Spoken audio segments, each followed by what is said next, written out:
Hello and welcome to the Golf Course Lawn Show. My name is Ron Henry and I'm here to help answer your lawn care questions. Now, if this is the first time you're joining us, welcome. Super happy to have you here. Now, the way this works is really simple. On your screen, you will see a chat box. In that chat box, you can enter your question, concern, comment of the day, and I work through them in the order that they come in. Now, sometimes I have the answer, sometimes I do not, but either way, we have an awesome time talking about lawn care and sometimes life. Guys, May is upon us, so lawn should be looking a lot better. Hopefully you guys are getting plenty of temperature where you guys are, more sunlight, and we are definitely into the I guess the beginning part of the season when the lawns really begin to take off, especially if you have warm season grass. So we got some pictures, some videos you guys to show you a little top dressing update of the front lawn. Show you the results of some verticutting. So yeah, we'll also talk about this tonight. With the month of May here, this is the beginning of May. Like, what are some practices, some things you can be doing for the month of May to really set yourself up for success? So we're going to go through all of that tonight, and hopefully you guys get some value out of it. As always, we're coming to you guys on various platforms. You can watch the show on YouTube, Instagram, Twitter, or Facebook, Meta. So whichever way works better for you. Feel free to be part of the show, and we'll do our best to make sure that we get your comments as they come in. We still don't have super chats, so if you guys want to support the channel monetarily outside of buying at the Golf Course Lawn Store, you can send us a Cash App, and we will do our best to get that during the show and get you on as the show sponsor. So we're building it while we fly, so hopefully you guys, again, get a lot of value out of the show. All right, let's get into the questions we have this evening. Cedric starts off, he says, Big Ron, a couple of years ago I asked, which mower would you use to cut your hair? And you said Toro. Now that you have the Owlet and the Revolution, out of the three, which would you use? Still going to be the Greensmaster, man. Still going to be the Greensmaster. I mean, the other mowers are great, but still going to be the GM 1600. It's still the best cutting mower that I have. I mean, as far as like the outlets, Swiss Army knife does a bit of everything. The Revolution, great mower that, you know, if you need a mower just for cutting grass, also a good option if you didn't have a greens mower. But the GM, if you're looking for, like, you know, uncompromising cut quality, like, it's really hard to beat an 11 blade Greensmaster. So I'm still to stick with that one, man. Maybe something else will come around in the future. Who knows? That may change my my view, but right now it's still the GM 1600. All right. And he says, turfs up, furt down, stripe action forever. I appreciate that so much, Cedric. Thank you so much for all of the love and support. All right, next up, we have the everyday life. This is last year I purchased Bermuda grass from Supersod, and that area looks very nice. However, my old grass is struggling to fill in. It looks much thicker. Some areas are darker than others. So, okay, so I guess... are you talking about your old grass is struggling to fill in, and that's what has some areas that are thicker and some areas that are darker than others? So it could be a couple of things. The sod that Supersod sells of Bermuda, I believe, is Tiff Tough, if I'm not mistaken, which is a great cultivar. I think that's what Real Rollers has on their turf park, is their Bermuda grass, and it always looks great every single year. Great color, greens up quickly, just overall great grass. Now, as far as the areas of your lawn that are struggling to fill in, could be for a number of reasons. Could be a nutrient problem, could be a sunlight issue, could be a nutrient deficiency, could be a lot of different things. Tiff Tough is known to green up sooner than, say, like a 419 lawn, so that could be some of what you're seeing, in that the newer cultivar, the newer sod is just greening up because it's a I guess a better strain, a better cultivar of Bermuda versus what you currently have.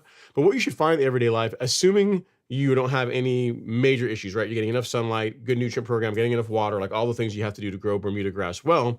You know, we get into the month of May, now that it's starting to get consistently hot, those areas that are kind of lagging behind should fill in. So I would just give it some time. You have gotten one of the more Cadillac varieties of Bermuda, and that's kind of got you spoiled, and you want the rest of the lawn to behave the same way, and unfortunately it doesn't always work like that. So I'd say patience is the order of the day. Give it a little bit more time. Over the next couple of weeks, you should see it start to even out nicely now that the evening temperatures are more consistently in the 60s and the daytime temperatures are in the 80s. So overall, great conditions for Bermuda grass and other warm season grasses is to grow really well. So just give it some more time. All right, Ninos Yohana is up next. He says, happy Friday, Ron and everyone. I'm here with a big like. I appreciate that, Ninos. Yeah, guys, you know, great way to support the show. Outside of Cash Apps or shopping at the golf course lawn store, is just simply give a like, some interaction. It's a great way to show the algorithm that, hey, I'm getting some value out of this, and we'll get more people coming out here, and we'll have more folks on the live stream, so we can go for even longer than like the 3 or 4 hours that we normally do, right? So if you haven't hit the like button, or if you feel compelled to hit the like button at some point throughout the show, be sure to do that. It's your price of admission, all right? All right, next up is the everyday life. He gives us some more detail. He says, I started using the Revolution 26. I'm cutting at 3/4 of an inch, but I'm having trouble seeing where I cut, and I keep missing spots. I also don't get that many stripes. Any advice?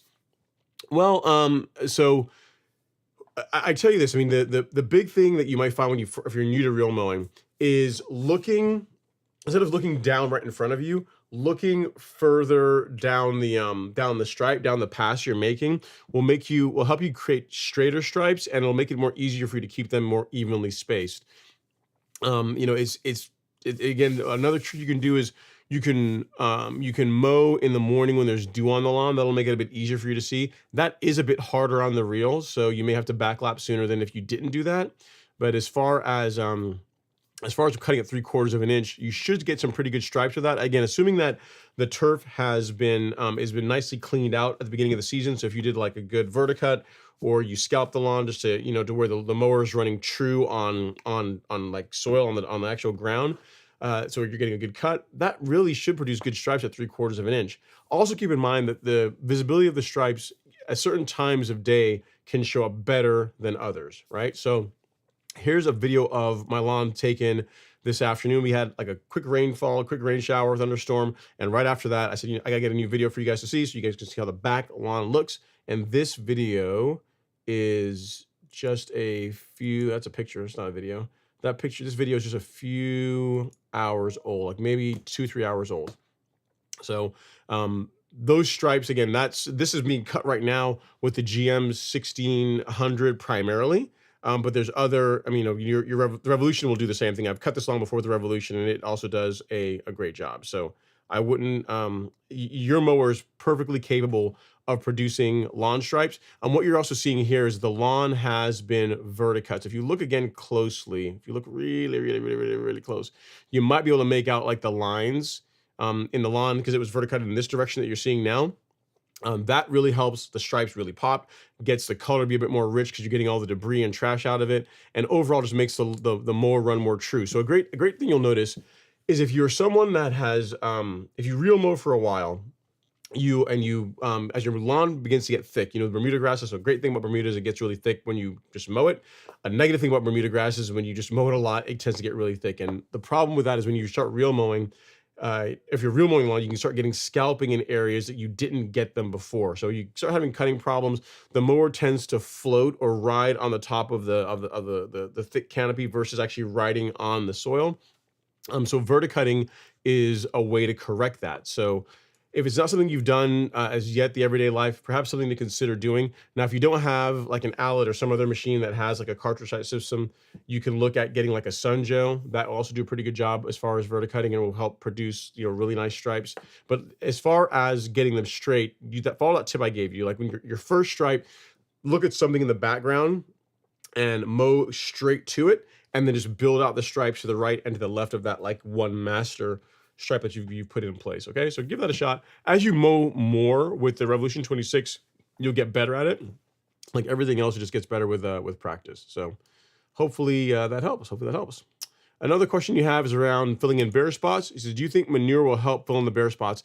It can't hurt. The thing that really is going to encourage Bermuda grass to grow is regular mowing at lower heights and temperature. So, when it gets hotter and you're regularly mowing the lawn, particularly at shorter heights like you are, like 3/4 of an inch is just fine.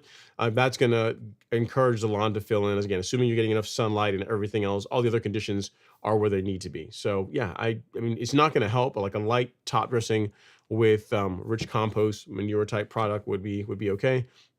But mowing is really the thing that's going to do it, especially at lower heights. All right. You have a question about Arden 15. It says, I came across a video where you used Arden 15 in the past for overseeding. Did you like the outcome? Do you still recommend it, or do you believe it's better to use plugs instead? Yeah, so a couple things. Arden 15 is one of the few Bermuda grass seeds that, even though it was technically an improved common, the blade was so fine that in some marketing material it was called a hybrid, even though by the strictest sense of the word it really wasn't a hybrid Bermuda. And when you look at my back lawn, what you're seeing is a mixture of 419 and Arden 15. It's largely Arden 15, but I mean, there's still plenty of 419 in the lawn. Would I recommend it now? No, for a couple of reasons. One, you can't get Arden 15 anymore. It's just not available. You can't get that cultivar. It's gone. Nor can you get the cultivar that was closely related to it, which is Princess 77. The Bermuda grass seeds that are available now, they tend to, while they're great grasses, they tend to have a wider blade, and the growth characteristics tend to be quite a bit faster than what you get with, like, say, a 419 lawn. So for that reason, I just really wouldn't recommend it. With Bermuda, really, overseeding is not something you do unless you are doing it in the fall with ryegrass because you want to keep the lawn green and you're a glutton for punishment. Then you could do it. But I mean, as far as overseeding Bermuda with Bermuda in general, not a good idea. Not a good way to fix bare spots in a lawn, because what you find is this, right? Even if you go out and you were to put out some Bermuda grass seed on a bare area, assuming it grows, it's not going to match your existing lawn. And realistically, whatever was causing that area to struggle and to be bare in the first place is still there. So what you may find is you may get some germination, but then maybe not this season, but next season, you'll be right back where you started, where that area that perhaps isn't getting enough sunlight, so it's got a shade problem, maybe there's a nutrient problem, maybe there's some debris under the soil. Like those, the core issue that was causing the problem was never really corrected, and you just use grass seed as a Band-Aid. The one beautiful thing about Bermuda, I mean, there's many beautiful things, but one really nice thing about it is that given the right conditions, again, plenty of heat and sunlight, it just grows. I hate to say like a weed, but it grows very aggressively. And we're getting into the time of year when that really is going to become a thing. So I would just give it some more time. Again, you're kind of spoiled because you have Tiff Tuff, and that does green a bit sooner than some other, like your 419s. So Give it more time. By mid-May, I think you'll be a lot happier with how the lawn looks from like an evenness and color standpoint. All right. Next up, we have Diamond. He says, let's go. Evening, Ron. I dropped a Rio Bermuda on 4/18. I got germination 9 days later. Very cool. When can I spoon feed a nitrogen blitz? Soil temps average 754.5, ambient temps going into the 80s. Thanks. Okay, so it depends on how much nitrogen you're planning on putting out with a nitrogen blitz. Here's the thing. As far as the amount of nitrogen that I would recommend that you feed your Bermuda lawn with is at most, absolute most, is a pound of nitrogen per month. I don't really get anywhere near that. I tend to run about 30% less than that at 7/10 of a pound of nitrogen every month whenever the lawn is actively growing. So I'm not a fan of like throwing a lot of nitrogen at Bermuda because while you can get some fast growth that way, you tend to create conditions that can cause thatch. You create conditions where, as far as diseases like large patch, that become more likely to happen by overfeeding the lawn with nitrogen. So while it does appear to produce fast results quickly, visual results quickly, one, they're short-lived, and you can also be creating problems for yourself that are just a lot more expensive and more difficult to solve. So I don't know what application rate or how much nitrogen you're planning on putting out if you decide to go with that program, but I would recommend that you at the absolute most a pound of nitrogen per month. Really, you'll find that if you are doing a program that incorporates biostimulants, you can get by with quite a bit less. Again, in my case, 30% less nitrogen, and it produces an awesome result. Like what you see here on this lawn, that lawn is being fed 7/10 of a pound of nitrogen. So half a pound from granular, and then every 2 weeks, it gets sprayed with 1/10 of a pound of N, plant growth regulator, and the biostimulants from Miramichi Green. So that's what you're seeing there, along with the liquid fertilizer that I did from the Anderson. So that's where the nitrogen source is. But this is 7/10 of a pound of nitrogen every month as the lawn is growing, right? So if you want like proof of that, it looks great. If you want to see another lawn also running around 7/10 of a pound of nitrogen, this is Robert Rainey's lawn. He is out of Alabama. The lighting wasn't the best when he did this, but you can see still beautiful, deep stripes. Lawn looks great. He's a Golf Course Lawn Academy member. You can see you get that diamond action going on, and overall, man, I mean, you can't hate on that. Again, so you got like 2 lawns, one in Georgia, one in Alabama. I've never actually seen this lawn in person myself, just pictures, and following the same program, and the results look very similar. So just something to consider if you decide to, when you're still trying to figure out how you want to take care of your brand new Bermuda lawn. And congrats on that, by the way. All right, next up, we have Nick Wren. He says, I've heard you can't prioritize weed removal and thicken up / greening up your yard. Is this true? Do you have to pick one for that season? I have a ton of foxtail in my 7-month-old Xeon Zoysia. No, I wouldn't necessarily agree with that, Nick. I don't think that you have to take an entire season and say, this season I'm just going to eliminate weeds, or next season I'm only going to work on getting the lawn thicker and greener. You can do them really at the same time. So, if you ever saw the series that we did, it's probably 4 or 5 years ago at this point, the Fix My Ugly Lawn series, where I worked with my neighbor Alex on transforming his lawn. That entire series, which was like 15 videos, if I'm not mistaken, was over the course of about 3.5 months. So, in the course of a season, you can completely transform a lawn. As far as, how you get a great lawn, by decree of Ron Henry, like how I would go about doing it. Again, you can do what you want to do, but here are my thoughts. So the first thing is like a five key steps, right? As far as like the 5 key points to getting a great lawn, in my opinion. So step 1 is to eliminate weeds. That's what you're really concerned about. You got weeds in your lawn. The way you do that is by using an appropriate herbicide that is safe for your grass, while that also has good control against the weed that you're targeting, given the time of year and other factors. So step 1, eliminate weeds. Step 2, do a soil test. That's going to let you know what the nutrient deficiencies there are in your soil, if any. You fertilize your lawn based on the results you get from your soil test, and then you just mow a lot. The thing that most people don't do when it comes to getting a great lawn is they just really don't mow their lawn frequently enough. If you're looking to get a top 10% lawn, then you've got to get out there and you got to mow the lawn twice per week, at least twice per week. That's what it takes. If you're going to mow once per week, once every 2 weeks, it's just not frequently enough to really get that really nice look. So twice per week mowing is the barrier for entry for getting a great lawn. All of these steps can be done at the same time. Meaning, if a good example, right? Like we have a neighbor that had some weeds in their lawn. Alex has also had a couple of weeds in his lawn that had to get knocked out. So last week I went out and I sprayed his lawn, and I sprayed the one neighbor whose lawn we also helped take care of. You know what he also did that week? He put out fertilizer. You know what he did like 2 days ago? He mowed his lawn. So you can do all these things really at the same time. The only thing that I'd say that you have to be careful with, or if you're trying to get the absolute best results when it comes to weed control, is you want to have a few days without mowing when you spray the herbicide.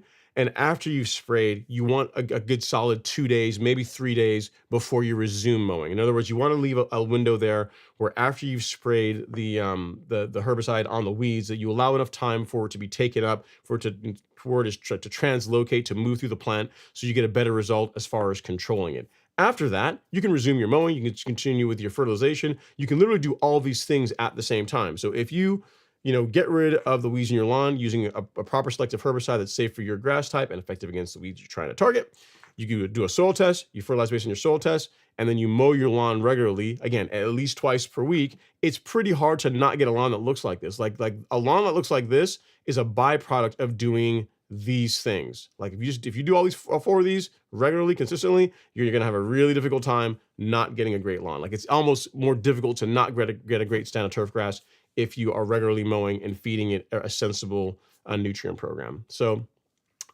no, I disagree with that you can't do them both at the same time. You absolutely can. It's just you have to be, as far as when you apply herbicides, there's just a few guidelines that you need to follow for getting a good result. But you can fertilize, you can mow, you can do all the other things at the same time, and you can get a great lawn. You can completely transform a lawn in the course of a few months if you're really consistent with it. As far as getting rid of foxtail in your 7-month-old Xeon Zoysia, I would look at a good broadleaf herbicide. Celsius would be my go-to. So if you are looking for an option for that, if you go to the golf course lawn store, go to shop, go to weed killer. Celsius is my go-to for broadleaf weed control. Reason being that it kills a whole lot of weeds and is very gentle on your turf grass, right? So this is what I would go with. As far as the rate for foxtail, you have to check the label, but I want to think that that's around, there's like 3 rates that are given, and I think it's like the middle rate. The middle rate is what is recommended on the label for controlling foxtail in your lawn. But Celsius, a little bit of surfactant. So if you're looking for something for doing some spot spraying, you could do a single packet, some spreader sticker to help it enhance that uptake, and some dye to see where you sprayed, and go on with the rest of your day, right? So foxtail is a relatively easy weed to control as long as you're using the correct herbicide for it. So hope that helps, sir. Need anything else, do let me know. And if you're wanting to take a look at Celsius, read a little bit about it, check out the label, all that jazz, you can find it here. And you can go through the how to use section. There's a label, there's other guidance there that will help you get a great result with it. So hope that helps. All right, next up is Mr. Alex Ristano. He says, it's raining right now, but I just backlapped and we'll have to send a picture of it in action next week. Yes, so what Alex is talking about is, last year he was talking about taking a Fiskars and turning like what's normally a manual push reel mower into an electric reel mower. So he's got a little engineering thumb, and he sent some pictures of it. Let me see if I can get these up here. So you got, that's it running. That's it not running. So you can see what he's got. Motor, battery. I guess he's got, looks like one of those like DeWalt or Black & Decker DeWalt batteries, I guess he's got powering it. And yeah, it appears to be working. You can see it running there. I guess where there's a will, where there's a way, Alex, the next thing you got to do, man, is, give us some pictures of some video of you actually running it on the lawn. I'm sure it's going to cut fairly well. It looks pretty well balanced. The only thing I'm looking at here is how you have the weight distributed. The battery's the most heavy thing, so having that in the center makes a lot of sense. And it looks like you got the motor on one end and your other, you have the batteries on this side. I guess it's the controller box in the middle. So I guess as long as it's well balanced right to left, like side to side, you should get a pretty decent cut. So the proof's gonna be in the pudding. You can try it out, I guess, this week or whenever you get some chances and it's dry, and let us know. Send video. We want to see. You can't just send us pictures. We want to see actual video of it running on the lawn. And be sure when you take your video, turn your phone this way, not like this. This no good. This makes for not great video. Make sure it's in landscape, because that's what YouTube is, right? So if you can do that, I'd really appreciate it. And again, keep going, man. It looks pretty awesome. Make sure you obviously have some good safety features built in. I'm not sure if you have like a dead man switch to where if you're not like actually at the mower that it turns off. So make sure you hopefully engineered some safety in there. Hopefully it's not just an on-off switch. But yeah, at any rate, it looks really cool. Keep us posted as far as how it does. And we'll clap it up for you, give you some respect for your efforts. All right, so I think we have a cash out. Let me see here. I saw something come through. Let me make sure, see what it was. This is, I think, unless I'm crazy, I don't think, I'm not crazy. Yep, so Brandon Kennedy, oh no, Ted Rogers just did one too. Thank you so much, Ted. I really do appreciate you, sir. Let me get you up here, put some respect on your name. Where is the show sponsor link? And there it is, Mr. Ted Rogers, Mr. Fescue Extraordinaire. There you go, sir. Your name in lights. Appreciate all the love and support. All right, next up is True Gator Fan. He's not a Bulldog fan, but we'll still take it. We'll still answer your question, even though, you know, we may have to eventually start raising the standards around here. He says, happy Friday, Ron. Turf Talk Gang. If I am only using Headway G and a Celiprin, how many times do I apply it in the spring? The lawn calendar confuses me in May where it talks about Caravan G. Thanks. Yes, great question, True Gator Fan. So you really are going to apply Headway or your preventative fungicide in the month of May and in the month of June. So it's 2 times. So I'll break down exactly what you're talking about. I can see why you might have a bit of confusion. If we go to the calendar on the Golf Course Lawn Store, so under Resources and Lawn Care Schedule, and we go to the month-by-month application schedule. Okay, so when you get to April, you see here where it shows, so actually in May, it shows Caravan G instead of Headway G and a Celiprin. So reason for that is Caravan is a combination product. It's both an insecticide and a fungicide. So what I lean towards is that if you have to, the time to really get the best control when it comes to the insecticide is really like in April, but the fungicide, if you're doing it preventatively, you really want to wait until May. Again, unless you have a history of diseases in your lawn. So for me, unless you've got a history of grub problems or whatever, I'd rather you kind of prioritize making sure you get your fungicide app out, because like large patch and those types of things are really an issue this time of year. So that's why here, when you look at the guidance for May, you see it says late May Caravan G instead of a Celiprin G or Headway G. So because Headway G is a standalone fungicide, a Celiprin G is a standalone insecticide. So if you're using Caravan, then you don't need to apply, or you should not apply a Celiprin this month, and you should not apply Headway this month, because you're putting out a fungicide, you're putting out an insecticide all in one product. You'll notice when you go to June, it does not make mention of Caravan. It mentions either Headway G or Pillar SC, because both of these guys are just straight fungicides. So it's either one or the other. So you can choose to either run Caravan, which is okay, or you can do a Celiprin G or a Celiprin and either Headway G or Pillar SC. I like that better. That's what I do on my lawn, mainly because a Celiprin controls more insects than the insecticide that's in Caravan does. So it has better control against like turf caterpillars. The residual on a Celiprin is a bit longer. As far as like being environmentally friendly insecticide, is better in that regard than the insecticide that's in Caravan. And then also from a fungicide perspective, we pivot to that. Both Pillar SC and Headway G are both dual action, meaning there's 2 different fungicides in the product. So with Headway, you're getting propiconazole and azoxystrobin, and then for Pillar SC, it's tritaconazole and pyraclostrobin. So you're getting like 2 products or 2 fungicides in one. So from the standpoint of like preventative and also as controlling an active problem, both Headway or Pillar are going to do better than what Caravan are going to do. So hopefully that helps, True Gator Fan. It's either one or the other. It's either Caravan in the month of May or Headway a Celiprin. But you'll notice again in the month of June, it's only fungicide. Like I don't really like if you're waiting till June to put out insecticide, you've really kind of missed the boat as far as timing for the ideal time to target the larva from grubs, which is really, again, really like April. April is really the better time. So hope that helps. Again, the calendar that he's referring to, guys, I'll link it here in the chat. But what this really is a month-by-month breakdown starting from February all the way through November as far as what you can and should be doing for the month of April, month of May. So for the month of May, you notice in all these guys, you got consistent mowing. That's super important. Your fertilization, this is what I run, Humic Max. If you're someone that wants to top dress your lawn, so say you're real mowing or you just want to smooth out bumpy areas in your lawn, then the month of May is a great time to do that, because in most parts of the country, it's warm enough that the lawn is going to recover relatively quickly. Carbon kit application, this is part of the spoon feeding that I do. And especially if you're in the Southeast or part of the country where it tends to get hotter in the summer, now's a great time to get your moisture manager out. I went out and picked up my moisture manager today. So I'll be putting that out on the lawn this weekend. And the thing with Hydrotain is the label says 90 days, but I really apply it every 60 days as far as to ensure that you get the best result with it. And then as the question that True Gator fan had, as far as your fungicide applications. So there's a lot going on in the month of May. It's a fun time because if you're someone that wants to do, aeration, top dressing, if you want a verticut like what I just did this week, a few days ago, it's a great time to do that because the lawn is starting to grow more aggressively because due to temperature. So it's going to recover a lot faster from those types of cultural practices. So hope that helps, True Gator fan. If you have any questions, let me know. But I think I've got you all squared away as that it's either caravan by itself or it's a celebrant headway. But you would not do all three of those in the same month. That would be too much for hopefully the reasons that I explained. All right. Jared George is up next. He says, what's happening, gang? Ron, I'm really curious about Zoysia. I've never seen any up close. What does it look like compared to Bermuda in terms of its stolons, runners, etc.? Very cool to see.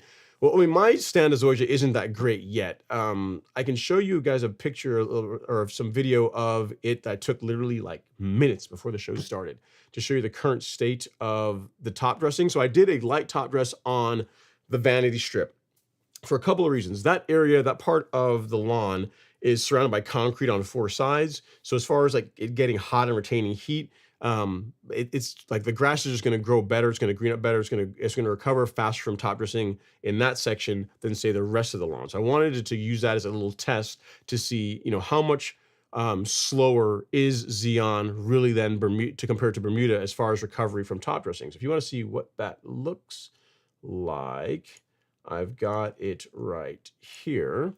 So on the right side here, and I'll pause it if I need to, Jared, but you can see what we're working with as far as the top dressing I did. You can see the line that's about a foot, 18 inches from the street. That's like where the sod was laid. So, a little bit of super sod, compost, and leveling sand went in there.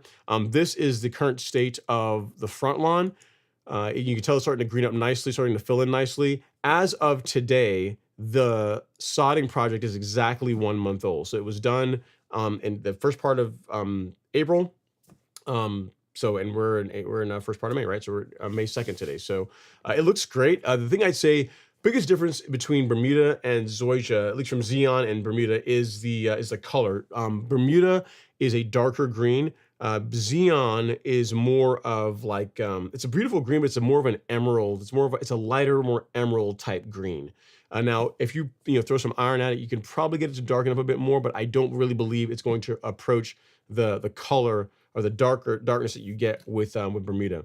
Zeon is a relatively fine leaf blade Zoysia, so I don't have any pictures up close to be able to show you, but it is a relatively fine blade.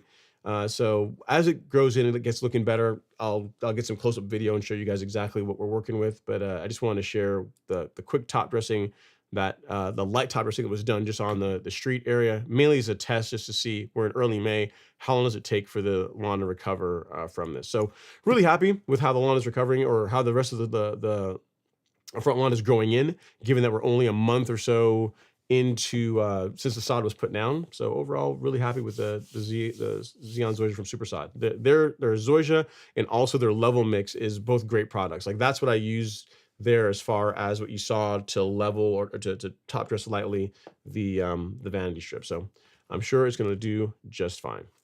All right, next up we got Brew Cruise Fishing. He says, "Happy Friday, let's roll." Definitely, man, I like it. I like it, Blue Cruise Fishing. Hey, you know what? This is a good example. This is a picture. You want to see the difference between Bermuda and Zoysia, and this is not fair, really, because the Zoysia is not largely grown in, but this is a picture of the back lawn from a few days ago. So you can see the color difference. Again, this lawn is like 9 years old. It's been babied, pampered, top dressed. I whisper sweet nothings to it all the time. Every now and then I'll put some music on so it can de-stress and grow as good as possible. The Zoysia hasn't had all that. So comparing this to a lawn that's only a month old is really not fair. But the color of this is darker, deeper than what Zoysia is. It tends to be a bit lighter in color. Still nice, but not quite as dark as Bermuda. All right. Okay, next up is Jason Miles. He says, Greensboro, Georgia here, Lake Oconee. Cool. Thanks for coming to hang out, man. Appreciate you taking some time out of your Friday to come say hello in the live stream. Next up, we've got Mr. Andrew Phillips. He says, happy Friday, Ron, and all. Lots of rain here in Texas, so no mowing today or tomorrow. Looking forward to some turf and your Zoysia talk. Yeah, man. So like you, Andrew, we're supposed to get a lot of rain tomorrow. We got like some light rain today. And so this morning I took the opportunity to go out and mow the lawn, even though I already mowed yesterday, because I'm not going to be able to mow tomorrow. So I figured, okay, I like to mow every other day. Tomorrow is definitely going to be a no-go because of all the rain we're getting. So I went out today, mowed the lawn again, very lightly, just hardly anything came off. But I took a video for you guys to be able to see. And the back lawn looks great. The front lawn is still growing in, and yeah, I mean, overall, I'm pretty happy with this Zoysia. A lot of folks said that it grows slower than Bermuda, and it does. It definitely grows slower, but not that much. Like every time I go out to mow it, like I'm clippings are coming off of it. Like I have to empty out the grass catcher. I'll put it this way: the front lawn is not under any regulation, and I have to empty the grass catcher on the front lawn 2 or 3 times when I mow it versus the entire back lawn, which is, again, it's not really a fair comparison because it's under regulation, but you're comparing 2,500 square feet to like 9,000 square feet. And the 2,500 square feet area right now is producing clippings that are really close to the rest of the 9,000 square feet under regulation. So to say that Xeon doesn't grow, I mean, it grows slower, but it still grows enough that if I mow it every 2 or 3 days, it's still producing a decent amount of clippings, which is nice. So that's good. That's good news, Andrew, because whenever it gets top dressed at some point this month, it means it's going to grow through that much faster. So looking forward to it. Ted Rogers is up next. Says, hit that like button real quick. I appreciate that, Ted. Thank you so much for all the love and support, sir, and for the Cash App. So you see your show sponsor, you name it, lights. All right, next up we got Antoine Clacken. He says, happy Friday, everyone. We need rain. We got some here in Georgia already. Some more coming tomorrow. So guys, I'll say, if you we're at the beginning of the month, so if you have not put out like your fertilizer yet, your carbonized PNG yet, like if you got time tonight to go do it, would be not bad. If you got time tomorrow morning to get that done, would be a good idea, because we got all this free water coming that's going to water in your fertilizers, your granular biostimulant, like all that's going to get put in for free. So don't waste a good rain shower is what I'm trying to tell you, right? You got free water coming, take advantage of it. All right, Robert Rainey's up next saying, good evening. What's going on, Robert? Hopefully you're doing well, sir. Great minds think alike. I mowed my lawn today. Looks like you mowed yours today. I think you said you're planning on verticutting, but you have not verticut your lawn as yet. So Robert Rainey is a member of the Golf Course Lawn Academy. If you want to see what he is, how tight his grass is, that's a grasshopper on his lawn. And this is a video of it that he shot literally minutes before the show started to send to me. You can see that stripe action is on point. Robert, your stripes are actually straighter than mine, man. I got to hand it to you, man. These are pretty good stripes. And you turn sideways, you get a little diamond action. Overall, not bad. Looking really good, sir. Again, for early May, late April, early May, quite good. The things are going to be looking good for you this season. Just keep going. All right, next up is actually Joanne Lapron. She says, so glad it's Friday. It looks like more rain on the way for Georgia, right? It's a good thing, right? Because I know you guys did some sod, your Bermuda sod, which is cool. And then in general, man, this time of year, rainfall, especially if you're fertilizing and putting out stuff, it's a good thing. You have to, spend money running your irrigation, which is nice. You save some money. So I'll take it. All right, next up is Mr. Jason Harrison. He says, checking in. Made some strawberry lemonade from scratch before the show. What's your drink of choice tonight? So I did not make mine from scratch tonight. This is the dragon fruit lemonade from Chick-fil-A. So it's like half water and half of their lemonade. Because the lemonade by itself is, I guess maybe since I've gotten older, I'm a lot more sensitive to sugar. Like I used to be able to drink like soda just straight, like as a kid. And now everything just tastes really sweet. So even when I drink soda, I tend to dilute it either with sparkling water or regular water. Same thing with Chick-fil-A lemonade. So it's like half and half. So this is the dragon fruit lemonade, and overall, that hits good, man.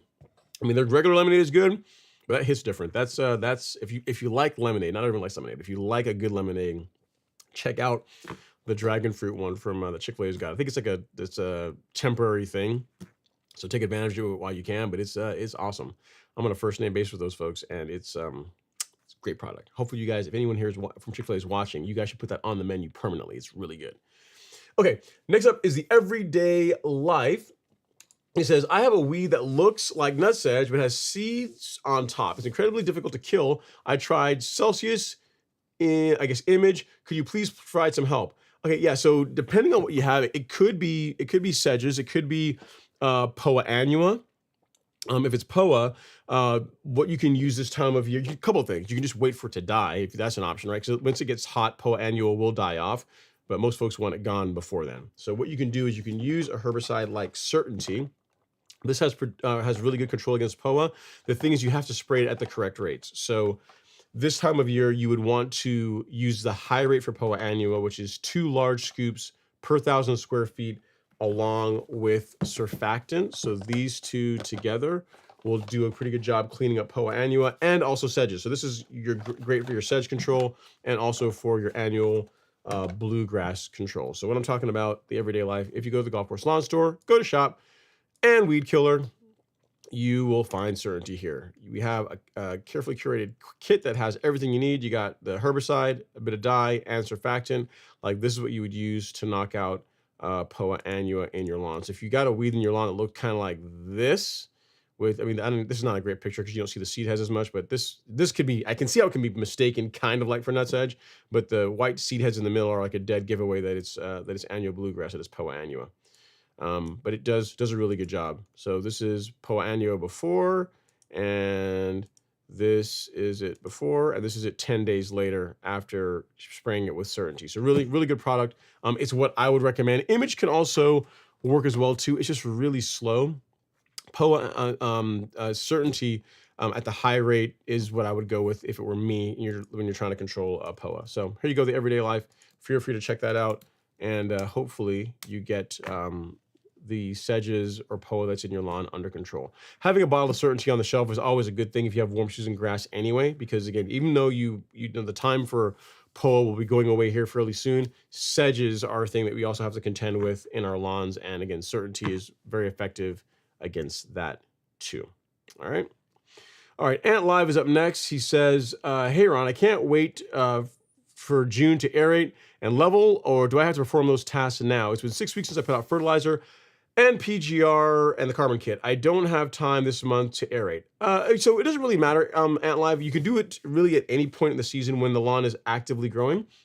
Doing it earlier is nice in the sense that you get all of the, you get the lawn plenty of time to recover, plenty of season left for you to enjoy it. If you aerate and level the lawn earlier, if you decide you want to do some touch-up work, that gives you more time to do so. But really, anywhere between mid-April all the way into August timeframe, early August timeframe, you can aerate your lawn, you can level your lawn. Like there's plenty of time for the lawn to recover during that period. So there's no time in the month of May. You have to wait till June. That's absolutely fine.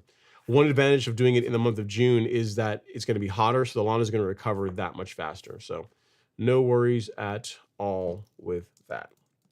So yeah. But you try to tell me, man, you said you're gonna be busy all month. You're not gonna have like a single weekend at all throughout the whole month. You can get there and aerate the lawn and top dress it. Okay, you say so. All right. Next up is Victor Morales. Says any content for cool season grass? It seems like all YouTubers are only interested in warm season grass. Well, here's the thing, Victor. Yeah, I mean, I have warm season grass, which is what I primarily talk about. However, the processes as far as regular mowing, a good nutrient program apply to warm season grass and cool season grass. Really, the biggest things you have to be careful with is between those two grasses are herbicides. Like the herbicides you use on warm season grass, you can't use or you should not use on cool season grass. There's a couple that can be used on both, but the ones that tend to be really effective, and don't have a lot of temperature restrictions, tend to be specific to a particular type of grass. But as far as yeah, I mean, as far as the guidance goes, I mean, if you go to the Golf Course Lawn Store, if you go to our blog, which is under resources and blog, like most of these articles will work for both warm and cool season grass. Like, today we released an article on fixing drainage problems, because that too much water can be just as bad, or in some cases worse, than not enough water in your lawn. So we finally took some time to put together this blog. It's actually a pretty long one, but really happy with how it turned out. You guys can let me know what you think if you get a chance to read it. All about fixing drainage. That applies to warm and cool season grass. How to get rid of hairy bittercress, warm and cool season grass, lawn care myths. This both for warm and cool season grass. Like, all this stuff is the same. Eco-friendly lawn care. Like, all of these, pretty much, like all these blogs for the most part apply to both warm and cool season grass. When it comes to like how to get rid of this, X weed, we tend to have a section in it that talks about options for warm season grass and for options that will work on both warm and cool seasons. For example, Celsius is warm season grass only. Triad will work on warm and cool season grass. If you got a cool season lawn, this is an option for you. So a lot of the content is is specific, is not specific to only one grass type. Now, if you see something about like a video on how to top dress, or how to work on your southern lawn, or how to get rid of weeds in your Bermuda lawn, then yes, that's going to be specific to Bermuda. But like, I'd say 90% of the stuff I talk about on the show really applies to both. Like, the things you want to be careful about from, let me think about this, from like a cultural practices standpoint, is like scalping, not something that you would do on a cool season lawn really normally. But as far as turf raking, in some cases verticutting, you're running a good biostimulant program, that applies to both of them. So really the big difference, the big thing you have to be careful with when it comes to warm season turf grass versus cool season turf grass is when it comes to herbicide selection. Because there are herbicides that, again, are only specific to each grass type. But if you mess that up, you can damage your lawn. But I mean, it works for both. I mean, our program, there are people that all over the entire country, from Washington to Florida, that follow our program, and they get great results. That follow this that you see right here, our lawn care schedule. They follow the schedule and they get great results. See, there's like a calendar for warm season, cool season, and all of this, with the exception of scalping your lawn, really applies to both grass types. So hope that helps, sir. There's actually probably more YouTubers for cool season grass, in my opinion, than there are for warm season. But yeah, if you want to check out the calendar, you can see it right there. Hopefully that helps, sir. All right, next up, we got Mr. Ted Rogers is up next. He says, "Hey, Ron, I put down my propiconazole at the preventative rate on Wednesday. I put down my nitrogen, sea kelp, humic acid, iron secret sauce." See, why are you going to do that, Ted?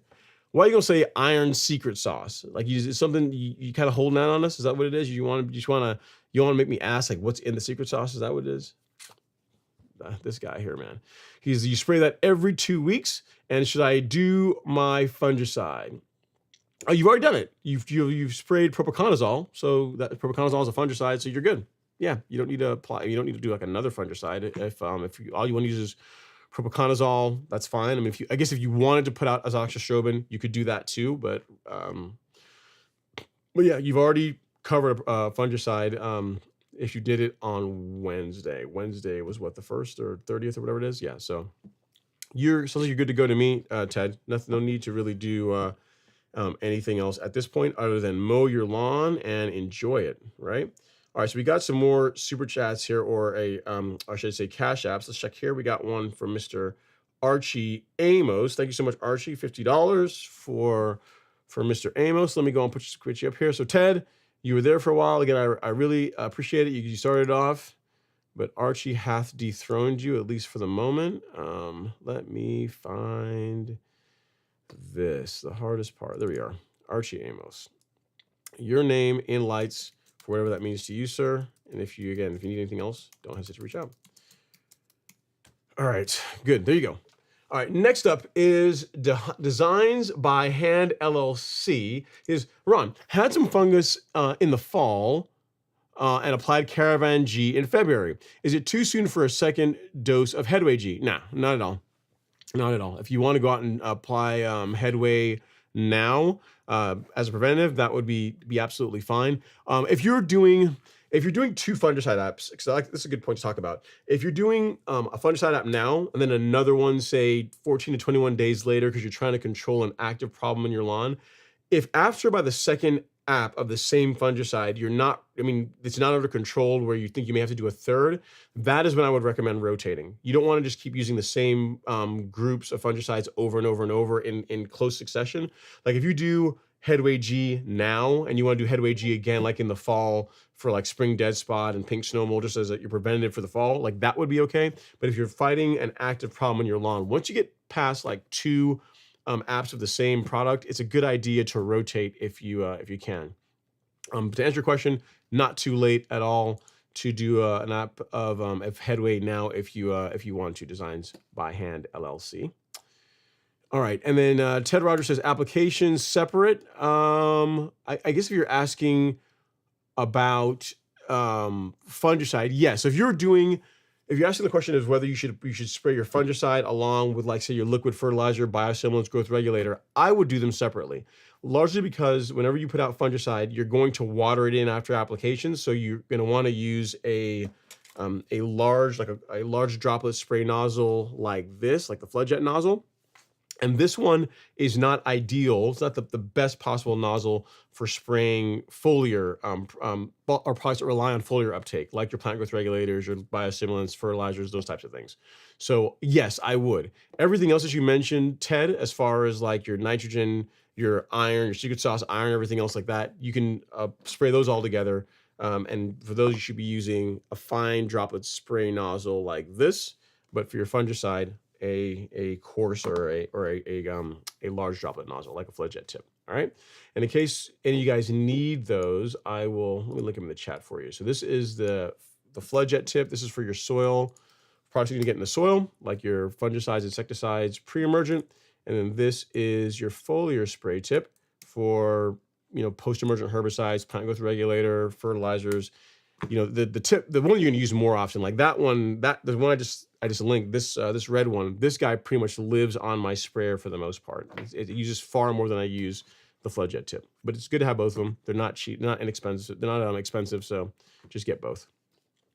Okay, next up is Jason Miles. He says, my Bermuda sod will be a year old in August. What should I do now to my lawn? I'm a beginner. No, a good call, Jason. So first of all, great, good on you for just looking for advice on how to get your lawn looking as good as possible. What I would tell you is mowing is probably one of the most important things you can do that most people don't do enough if you're serious about getting a lawn that stands out among the lawns on your street.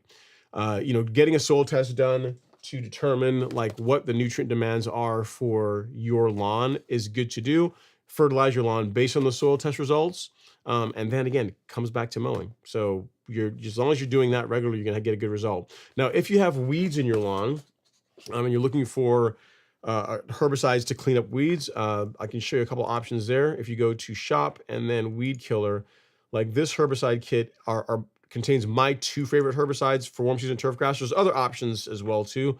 But what I like about both Celsius and Certainty is that between these two, you've got your broadleaf control, you've got your sedge control, you've got some grassy weed control, and that neither of them have temperature restrictions. And by that, I mean that if you're spraying it now or you're spraying it when it's hot out, like during the summer, the chance of you causing any major injury or major discoloration to your lawn is very small. So they're excellent herbicides from the standpoint that they control a bunch of stuff and they kill weeds without damaging your grass, which is what most people want. So if you're looking for herbicides, if you need that, like this is what I would push you towards.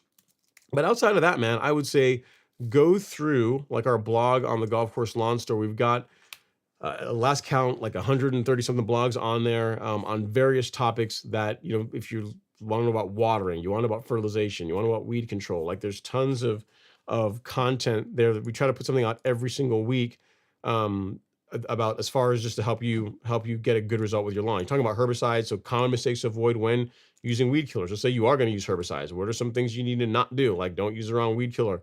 Make sure that you're spraying at the wrong time of day. It's like crazy hot outside, not a good idea. So just overall, if you just make yourself avail yourself of the content that's on our blog, on our knowledge base. In here, we have a beginner's guide to lawn care, so I can point you towards that, which talks about proper benefits of lawn care, how to take care of your lawn, talking about mowing, identifying soil nutrient deficiencies. So I'll actually link this for you because we actually have a guide for people just like you that are new to taking care of their lawn, and you can read that and then go down the rabbit hole, and before you know it, you'll be like buying a real mower and top dressing your lawn and doing all kinds of crazy stuff, right?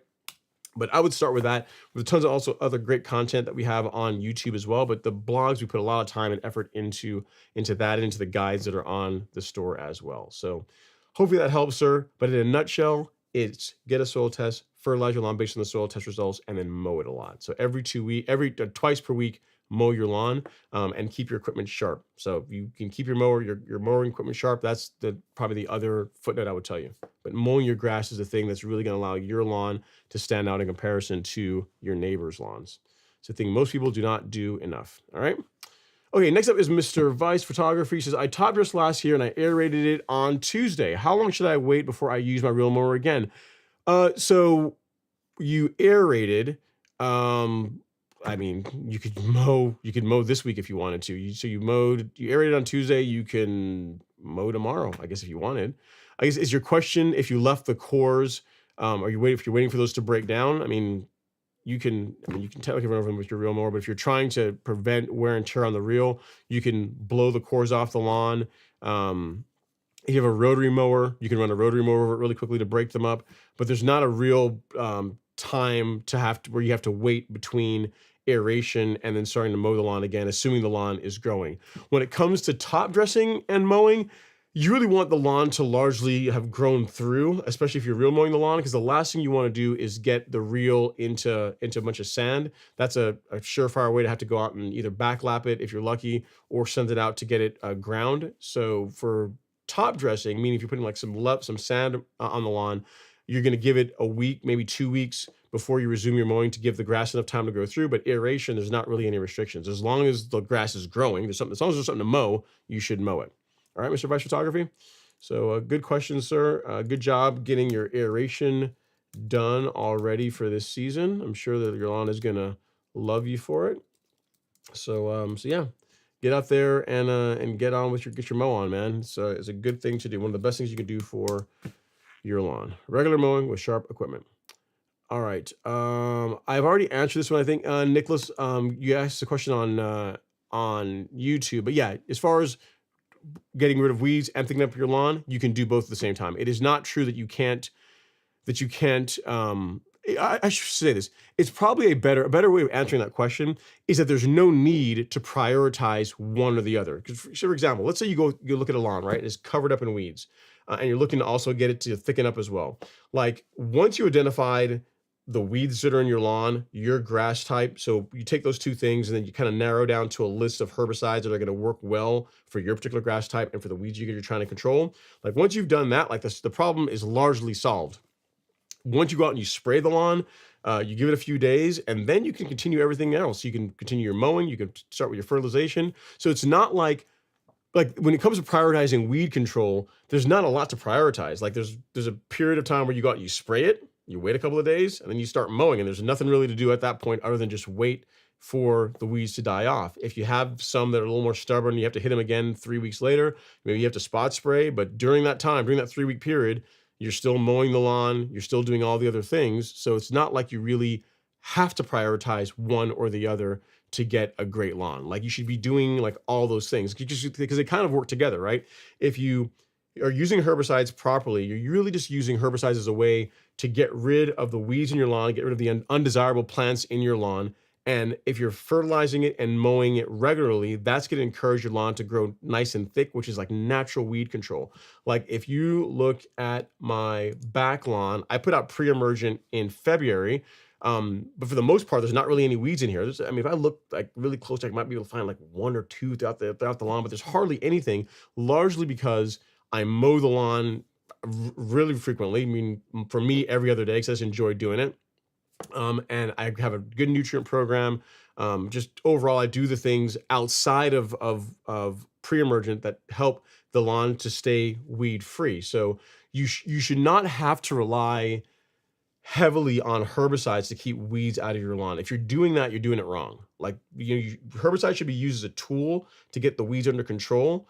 But if you are feeding it properly, mowing it properly, using pre-emergent as the bookend, so using pre-emergent in the spring, pre-emergent in the fall, for the most part, man, if you're you're just keeping up with your mowing, you really shouldn't be fighting a ton of weeds throughout the season. So hopefully that helps. But yeah, I shouldn't say, the way I answered the question before wasn't actually as good. A better answer is there's no need to prioritize versus which one should you prioritize, because there's not really a lot to do once you've sprayed the right herbicide on the weeds. Just kind of wait, right? All right, Tillman Walters is up next. He says, happy Friday. Last year I purchased Certainty, which included Celsius. Is it still good, or do I need to purchase again this year? Okay, so if you purchase Celsius and Certainty, as long as you kept them sealed and dry, they are absolutely still fine. Like, I had a bottle of Celsius that I finished up last year that was like 7 or 8 years old. It was old. It was an older bottle, and it still worked great. Still knocked out weeds. Still did the business on broadleaf weeds. So as long as they are kept in a cool, dry place, you keep the bottles sealed well, they last for a number of years. I mean, when people ask me about shelf life, at least 3 years, again, under ideal conditions, but really longer than that, again, if you store them properly. Again, my bottle of Celsius was like a little over 7 years old, and it was, when it ran out, it was still knocking back weeds, so still working great. All right, Colin is up next. C-Pims, he says, what's up, Ron? Hopefully your Friday has been well. I can't complain, man. He says, tuning in for some great turf talk. Just started my spoon feeding program. Now I just need some warmer temps. I like it. I like it, man. You getting your spoon feeding on? I dig it. So some of you guys that are new to the live stream, we got like 150 people in here so far. So when he's talking about spoon feeding, what Colin is referring to is a way of fertilizing your lawn that that gets you in my opinion, the best stand of turf grass, right? So the way that most people will feed their lawn, there's lots of different ways of doing it. You can use like an extended slow release fertilizer that you apply maybe once every couple of months, which will produce a decent result. What you tend to find with those is that you don't get as even growth and color as you do with what's done in a spoon feeding program. So when you're spoon feeding, you're putting out a granular fertilizer once per month, the beginning of the month typically. And then every couple of weeks, you're spraying liquid fertilizer at low rates. So it sounds like you're doing a lot, but overall, the amount of nutrient that goes into the lawn is really not that much. You're putting about a half a pound of nitrogen out from granular sources, and then you're spraying like very light amounts of nitrogen every couple of weeks. And the nice thing about that is that you get color that looks like that, spectacular color. The lawn doesn't grow crazy fast because you're not overfeeding it with nitrogen. It's even throughout the month. So what you find a lot of times, if you only feed along with granular fertilizer, is about 7 days after the fertilizer has been watered in, you get a nice boost of color, but then it slowly begins to fall off until you fertilize again, right? But if you spoon feed the lawn, where you do a combination of liquid and granular, you get rid of those peaks and valleys. It tends to be a lot smoother as far as just the consistency of color and growth in the lawn. So for any of you that are watching this and not sure what he's talking about, that's what he's referring to when it comes to spoon feeding. All right, next up is Chuck Thomas. He says, Ron, when you win the $500 million lottery, are you still going to do your own mowing and treatments, or will you not need the therapy anymore? Yeah, man. As long as I am physically able to, I'll probably still always mow my grass. Because having a bunch of, I mean, I could afford to pay someone to mow my grass now if I wanted to, but I enjoy doing it, right? I think that if you had that much money, if you had $500 million, that much money allows you to be able to do whatever you want with your time. You know what I mean? Like people that are ultra wealthy, they still do things with their time that other people may find to be a waste of time, but that's what money allows you to do. It allows you to waste your time in the way that you want to, not in the ways you don't have to, right? So I still mow my grass. Well, what would I do? I don't know. I mean, I don't know what I would do to the lawn that I haven't already done to it. Yeah, it's I still mow my own grass because I don't consider it to be work. I enjoy it. I like it. It's fun. Like some people like working on cars. Some people like rebuilding engines. Some people enjoy gardening. Some folks like, I don't know, whatever, playing basketball. I like mowing my grass. So it's not like a money thing. All right. Huslonian is up next. He says, hello, Ron. I didn't get any pre-emergents out this year. I'm not mad. I'm just disappointed. He says, I'm not sure what you're going to say, but I'm going to just fill in the sentence. I have some random weed in my lawn. What do I do about it? Help me. What I'd say is identify said random weed, either using like an app or Google image search, and then find a herbicide that is safe for your grass that offers good control against said weed and apply it. And then use this as a teachable moment to remember that to get your pre-emergent out. It's important. It's one of the best things you can do for keeping weeds out of your lawn. All right, next up is Katie Kadow. He says, good afternoon. I had lawn aerated this morning and currently working on putting out soil conditioners and leveling with sand. Listening to the live stream to help me stay motivated. Nice, Kenny. I get it. And you're smart. So you said there, you had the lawn aerated. So you paid someone to aerate the lawn. There's no shame in that. No shame in that at all, because to go out and aerate your lawn yourself and then on the same day go out and level it with sand, man, you're a beast, man. That's a lot of work. So no problem, no shame in breaking that up, having someone else do the aeration, and then you do the lawn leveling. Keep going. Here's the thing, Kenny, if you're still listening, I'm not sure if you're still working on your lawn. If you are going through and you're leveling your lawn at this point, you're asking yourself, man, this just seems really hard. It didn't seem that tough when I watched the videos on YouTube when Ron does his lawn. Doesn't look like it's that hard. It is that hard. It is that hard. Getting a great lawn is tough. It's going to be hard, and the suck that you're going through right now is what hard feels like. So just embrace it. Embrace the pain. Grip your leveling rake strongly and just continue getting out there and working the sand in. Don't go too heavy, as I tell you. 1/4 inch to 1/2 inch. That's all you need. It'll all be worth it once you're all said and done. All right, that's what I'll tell you. All right, next up is West Morash. He says, I just bought a John Deere 220E reel mower today, 200 hours, 11 blade. Let's clap it up for that. You ever play with one of these? Very, very nice, Wes. Very nice. Nice pickup, man. Nice piece of bit of kit. I've not used a John Deere. However, I do have a Toro Greensmaster that also has an 11 blade, and it's a thing of beauty. It's a thing of beauty what it does to grass. It literally, like, if you watch like a sous chef, like dicing onions or veggies, it does that to grass. Like when you watch the grass catcher, it's like there's like little flakes of grass, just kind of like slowly just filling up the grass catcher. It's a beautiful thing to watch. So you're gonna enjoy it, man. As long as you keep it nice and sharp and you keep up with your mowing. So you can't go 2 weeks between mowing with that mower. You gotta be on at least twice per week life to really get a good result with a mower like that. But yeah, it's a great bit of kit. 11 blade. If you're mowing at 3/4 inch or shorter, is going to produce a great cut. Yeah, great find. And again, at 200 hours, practically a new mower, which is really nice. Like my mower was just at that. It's like it had 198 hours, I think, when I got it. So you're in the same ballpark. So awesome, man. Just take care of it. That mower will last you forever if you do a decent job maintaining it, because you're not going to run it nearly as hard as it's designed to. Like my mower, my Greensmaster is now 4 years old, I think. We're coming up on 4 years, and I looked at it today, and it's like 540 hours on it. So I've only put just a little over 300, just under 350 hours, but I put on the mower myself from all the mowing I've been doing on it. So it's hardly doing anything compared to what it would do on a golf course. Okay, next up is Shortgrass Living. He says, a follow-up question to mowing with a new Revolution 20. Is there any trick to turning without tearing up the yard with the rubber cleats? Yeah, so just throttle down. So whenever you're making, I keep someone do a video on whip turns. I'm about to get Alex to see if he can come out and run a gimbal for me when he has some free time. The trick to this is Shortgrass Living is if when you're turning, if you are like holding the mower back, or if the forward drive speed is set too high, that can cause some tearing of the turf whenever you do your whip turns.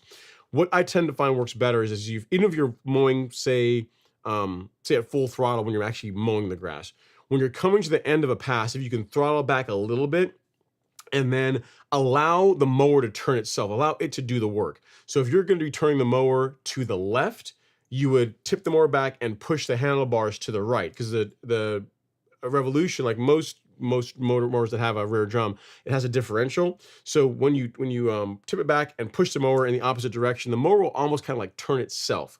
And if you can balance the forward drive speed with how quickly you're turning it, you shouldn't have too much tearing at the end of each pass. Now, if it's too fast and you're kind of holding it back and it's turning where it's kind of spinning out, that is going to cause unnecessary wear and tear to the areas where you're turning the mower. But it's something you'll get better at as you do it more and more. But what I can tell you is when you get to the end of a run, slow down a little bit, and then allow the mower to do the work. Like literally you should be able to tip it back, and you should be able to turn the mower with like 2 fingers. Like you push the handlebars in the opposite direction that you want the mower to go, and it'll practically turn itself, and then drop it nicely down on the turf, nice and gently, throttle up, and make your next pass. All right. So just keep working on it. We got another Cash App here. I want to acknowledge that. This one's from Mr. Jason Miles. Thank you so much, sir. I really do appreciate all of the love and support. We have another, we got another one here. This was from Adele. Wow, it's Adele. You got to make you the show sponsor. We have one from you, $100. Thanks so much, Adele. I really appreciate it. So let's get you up here. Your name in lights. So Adele. Actually, I'm not, yeah, let's do it like this. Adele, I'm not sure if you want your whole name on it. I'll say, I'll do this. Adele DZ. How about that? So thanks so much for that, Adele. Thank you so much for the Cash App. Really do appreciate it. Really does do a lot to help support the channel. Okay, next up is Toucan Sam. He says, hey, Ron, if I have high pH 8.0 clay soil that is holding nutrients, and if I apply sulfur over a few years to get my pH down to say 7.0, does lowering the pH help the clay soil release those nutrients? Yeah, so if you can get the pH into the mid 6s, the mid to high 6s, the nutrients, particularly your micronutrients like iron and zinc, become more available for uptake by the plant. So yes, getting your soil pH into the 6s is going to just do better. Like if your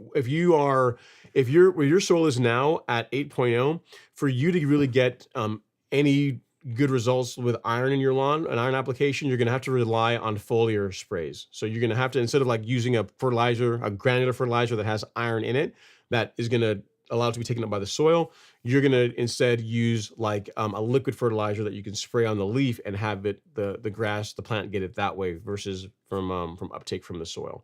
So you can still get some iron, you can still get micronutrient into the plant. You just do it differently than if your pH were more ideal. And if your soil pH is at 8.0, that is you're really way up there on the alkaline scale. So it's likely going to take some time to get that down. But just keep working on it. Keep applying sulfur. Keep feeding the lawn, and just in your case, you'll use liquid sprays for your micronutrients, and you should still be able to grow a great stand of turf grass if you take that approach. So, hope that helps, sir. At least you've got the data to know what kind of action is going to make the most sense for your particular lawn, right? Okay. Hauslonian, we got the rest of your question. He says, I did not get my pre-emergent out this year. For shame. Shock horror. He says, my lawn is finally weed free.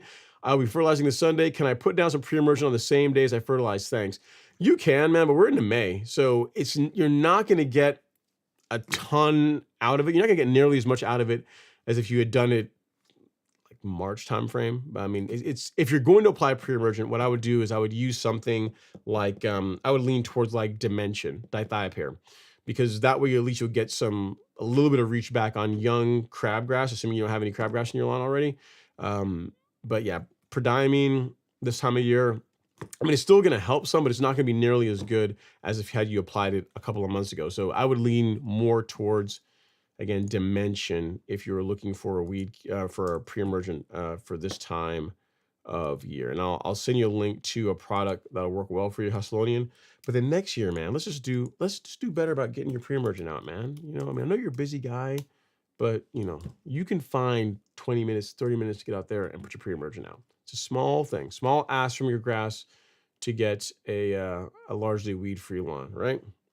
Okay, next up is Fernando Aguilar. He says, I have crabgrass, Dallas grass, goosegrass in my Bermuda lawn. What do you recommend in Houston? So pre-emergent will help with a lot of those. For crabgrass, you can use quinclorac. For Dallas grass, you can dig it out. Again, goosegrass, I believe, can also be prevented with pre-emergent. So if you've already got them, goosegrass is one I'm not sure about as far as a good post-emergent herbicide on Bermuda. There probably is one. I just don't know off the top of my head. The foxtail, Celsius can knock that out. That's pretty easy. Crabgrass, Celsius also has some control against crabgrass, but frankly, quinclorac is a better option for crabgrass than Celsius. But then for the Dallas grass, you're going to be digging that out. There's not really a herbicide that you're supposed to use on warm season grass that will, on Bermuda anyway, that is going to be really effective against Dallas grass. So your best bet is to physically remove it. All right, Fernando. So I'll send you a link to our weed killer section. Check out Celsius and check out Celsius and quinclorac. Those will knock out a couple of those weeds that you mentioned, and then some of the other ones you may have to just physically remove. All right. So there you go. Sorry you're dealing with that, but at least there's options for some of them. Okay, next up is Mr. Michael Thomason. He says, Ron, just emailed you a couple pics of my Bermuda mowed at 0.75 inches with the Revolution 26. Any advice? Let's see, Michael, I don't have any pictures from you as yet, man. If you're sending me pictures, you guys really, I'm sure you have to resend these in before the show because I get so much email this time of year that it is, it's tough to get them all on the show. Okay, I actually did find it. You're lucky. You're lucky. I found it, man. I was quickly able to read through all my email and find yours pretty quickly. Okay, so you said Bermuda lawn, mowed up 3/4 of an inch, Revolution 26. Any advice to make it better? Let's see what you're working with here. So let me just label this so I know whose picture this is. So later on, it's just to say image 1, 2, 3, 4, 5. Overall, it looks pretty good. Like you look, so you got some spots in there. You may have either damage from a dog or maybe some spring dead spot. On the right side there, looks like possibly some mild spring dead spot, perhaps. I don't know. Overall, I mean, it looks pretty good, man. I mean, along the fence line, the grass looks good, which is what I tend to look for when I see a privacy fence like what you have. So yeah, I would just keep up with what you're doing. I mean, it's still relatively early in the season, so as it gets hotter and you're getting more sunlight, this should fill in pretty nicely. But it looks good. Keep feeding it with whatever you're doing, and keep going. Color looks actually really good for being in end of April, early May. The color looks great. So just keep mowing it, man. That's what I would tell you. All right, Andrew Flores is up next. What's going on, Andrew? Hopefully you're doing well. So, guys, Andrew is one of the guys that decided to build out his lawn on hard mode. So he went through a full renovation project where he grew Bermuda grass from seed. I think it was Royal. Was it Royal TX, Andrew? I think is what you did. Correct me if I'm wrong. And if you want to see how his grass looks 5 weeks later, overall, pretty good, man. For 5 weeks for Bermuda grass, I would take this. This looks pretty solid. So picture uno, picture dos, and picture tres. Overall, pretty good. Pretty good. You got some stripe action there. It's largely filled in. The color looks great. Andrew, nice work. And here's the thing, Andrew, I gotta tell you, man. Now, the savages that are in the live stream, I gotta warn you, I gotta take this down really quick because I know how they are. I know how they can be.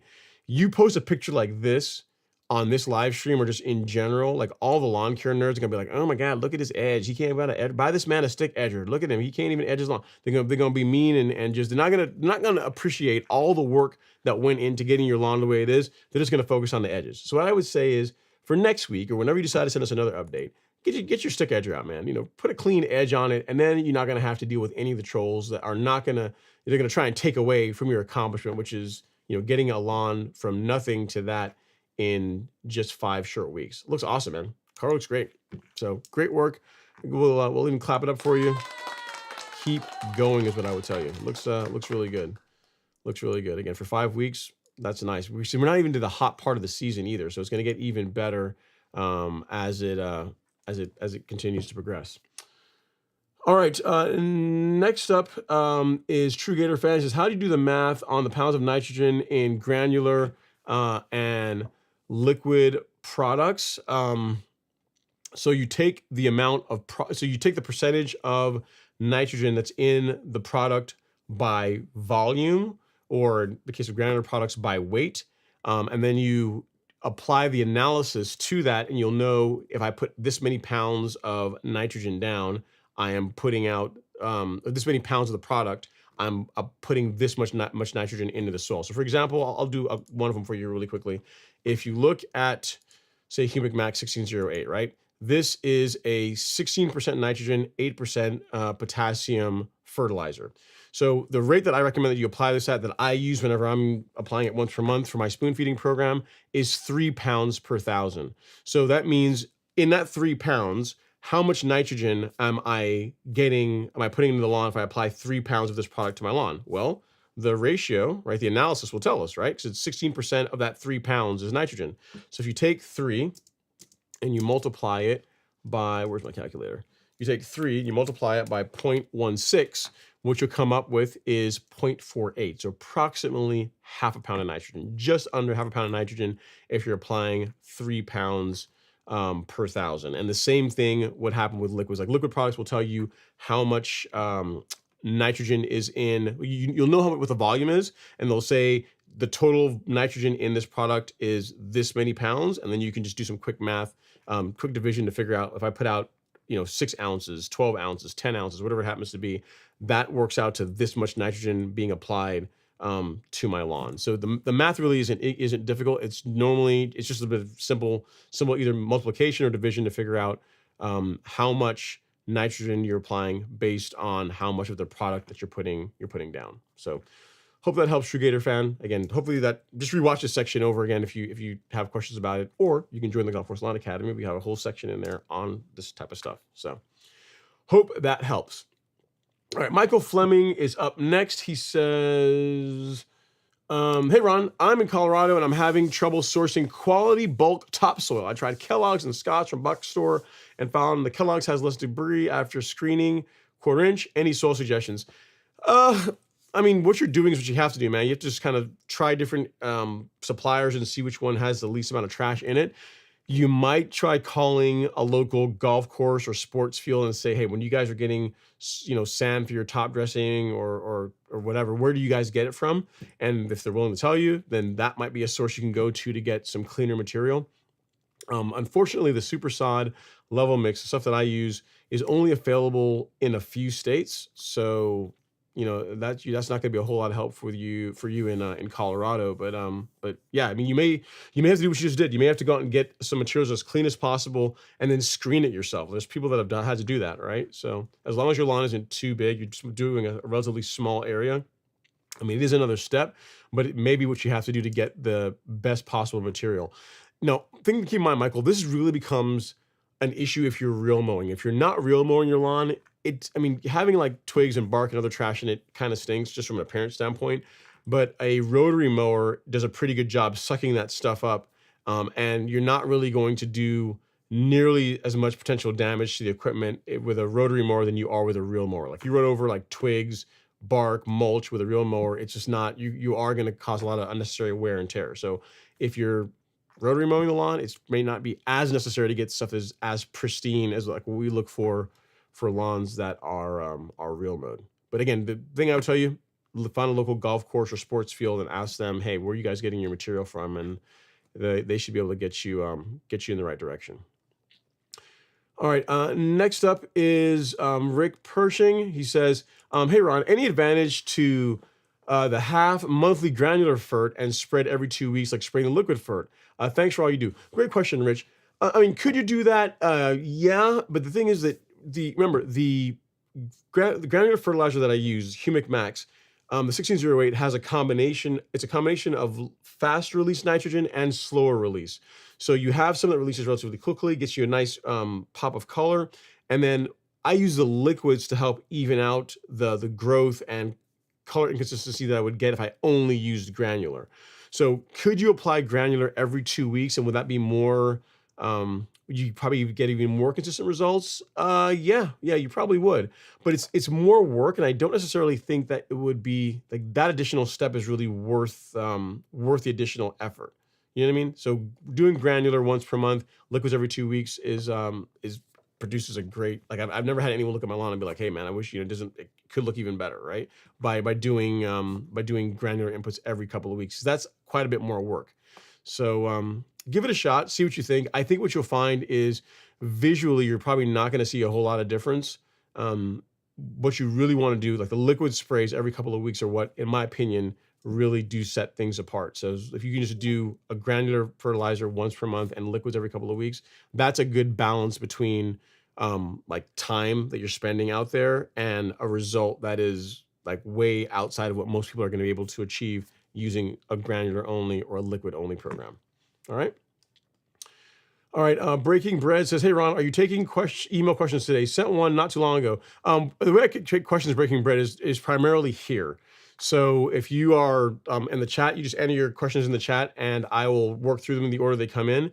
If someone sends a Cash App, I also check really quickly to see if you had a question, and then I will go through and move those to the top of the list if they have, if assuming they didn't already ask one already. But yeah, this is the way to do it. Emailing me, really, unless I tell you, hey, during the show, hey, email me and I'll check you out. I'll look at your email after the show and get you an answer. Like unless you're a customer or you're an Academy member, and I have the time, like it's gonna take you a while, especially it's gonna take a while this time of year to get an answer from me, a response from me from email, if you're not in one of those three categories, meaning you're not like a paying customer, you're not like an Academy member, or I didn't tell you like during the show, hey, email me pictures of your lawn so I can take a look at it, because again, I get a ton of email this time of year. So I just don't have time to answer all of them unless I'm actually out looking for them. All right. But this is the way to do it. Like what you do right now with a comment, you just ask your question that way and I'll eventually get to it. All right. All right. Next up, we have Desano. He says, planning to aerate and then level with sand in a couple of weeks. I heard aerating can break the barrier for certain products in the lawn, but I have to reapply my pre-emergent / aceleprint again. Nope, you won't have to. Don't need to do that. Yes, any kind of cultural practices that you do that disturb the barrier can cause can negatively affect the effectiveness of your pre-emergent. But I apply pre-emergent every year, pretty much in February timeframe. I aerate my lawn throughout the year. I will top dress my lawn throughout the year. I do not reapply pre-emergent until August, and I don't have weeds in my lawn. And what you find is that if you are doing all the other things, like you're feeding your lawn properly, you're mowing properly, you should not get a ton of breakthrough just from aerating your lawn or from leveling your lawn. So yes, while it does negatively affect your pre-emergent, for most people, it doesn't make a material difference. It doesn't cause you to have a bunch of weeds in your lawn just by the fact of aeration. In other words, given the choice between aerating your lawn or not aerating your lawn based on the fact that you have already applied pre-emergent, I'm going to tell you to aerate your lawn like 100% of the time and twice on Sunday, because there's so many benefits to doing it. And no, you don't need to reapply your pre-emergent or insecticide. Upper 510 says, is there such a thing as fast-acting lime? Yeah, there's some that's marketed that way. What you'll find is if the lime is finer, so it breaks down a bit fast. Like the pellets are smaller, they'll tend to break down faster, can react with the soil a bit faster. There are some formulations like who makes some? Harold's sells some of them. It's Cal. Oh, what's the name of it? It's got Cal in it. It's Cal. I can see the bag. I can see the bag. I've got a bag of it in the garage. But there are some limes that are marketed to react with the soil faster and supposedly move pH faster. I've done a bunch of lime apps on my lawn, and what I find is that within 3 to 4 months, if you measure after 3 or 4 months after the application, you'll notice a difference or a movement in your soil pH. Now, I've never done like a fast acting lime versus like a lime you can find at any of your garden stores, you can buy off of Amazon to see, and actually done a test to see if there was a better or a more significant movement in the fast acting lime plot than not. I've never done that kind of testing. So what I would just tell you is apply lime, water it in, and just go on with your day. I mean, I apply it at whatever rate they recommend for you on that label for that product, and then don't worry about it. Test your soil again in like 3 to 4 months, and if the pH is still low, apply more lime. If it's fine, then you're good. That's what I would tell you. Andrew Flores says, "What are your takes on Southpaw?" I think it's a cool product. It is. I don't think that it supersedes Celsius and Certainty. I think that Celsius and Certainty as a combination are still better. But if you're looking for a combo product that does a bit of everything, then yeah, it's a good option. The thing that I like and why I still prefer to separate them is for the same reason why I don't particularly care for like Celsius Extra. Like Celsius Extra is a product that some people like. I don't particularly care for it. I like Celsius and then Certainty. Reason being is that for warm season turf grass, Certainty is one of the best herbicides you can use for sedge control and for Poa annua control and for some grassy weed control. So as a standalone product, it's really good at that. Celsius by itself is really good for broadleaf control. So in a case where you have just mainly broadleaves in your lawn, grabbing Celsius and spraying that makes a lot more sense than spraying a product that is putting out a herbicide that may not necessarily be needed for the weeds that you're targeting. So if you have like a salad bowl where you got sedges and broadleaves, then yeah, mix Celsius Certainty, go on and party on. Or if you got, again, a salad bowl, then Southpaw would be a great choice. But as a replacement for Celsius, I think it's an expensive option. And as an option, as a replacement for Certainty by itself, it's also an expensive option. So I'd rather in my opinion, it's better to have them separate, and you get like best in class for both, for broadleaf control and for sedge and some grassy weed control, versus a product that does a pretty good job on both of them, but may not necessarily need what you need all the time. Kind of like with Celsius Extra, great product. Essentially, it's Celsius and Sedge Hammer, but what you find is, even though it's I get what End Viewer Bear was going for with it. They're like saying, well, we're going to get you a product that can kind of do what like that Celsius with Certainty does, right? You're going to get some sedge control and you get some broadleaf control all in one product. The negative to it is that it's not as good as Certainty for sedge control. It doesn't really have very good control against Poa annua, because Sedge Hammer doesn't really offer very much control against Poa annua. So you're still left with a product that, in my opinion, is a compromise. So if you got you're just looking for something that's simple, you got a salad bowl, and you have a case where you do want a herbicide that offers excellent broadleaf control and also what like say Certainty does for the most part, then Southpaw is good. But I still prefer them separately. You know what I mean? So hope that helps, Andrew. It's something that we will probably start carrying on the golf course lawn store here soon, because some people have been asking for it, but I still personally feel that Celsius and Certainty are superior. So hope that helps. For the same reason that I do, this is kind of akin to, it's for the same reason I do Acelepryn and Headway, or Acelepryn and Pillar SC versus Caravan. Caravan, combination product, you get fungicide, insecticide, and for the most part does a pretty decent job against most like common lawn damaging insects and most common diseases. But Acelepryn does a whole lot more insects and is like overall from an environmental standpoint is better. Pillar SC or Headway G covers a lot more diseases, pathogens that can damage your lawn. So getting the separate, like the a la carte approach, in my opinion, produces a better result. So that's why I tend to stick towards that. Okay, next up is Claude Thompson. He says, hey, Ron, hope all is well. Claude here from Connecticut with a cool season lawn. Lawn is greening up nicely. I am ready to apply Carbon Kit along with Humic Max and Primo Max. I have 3 questions for you. Numero 1, will the height of my height of cut 2.5 inches work just as well with the T-Jet tip? Yes, for the foliar spray tip, yep, that'll be just fine. Question number next. If I'm doing spoon feeding program, but I still apply Humic Max at the full rate the first of every month. Okay, so when you say the full rate, if you're talking about doing half a pound per 1,000 square feet, yes.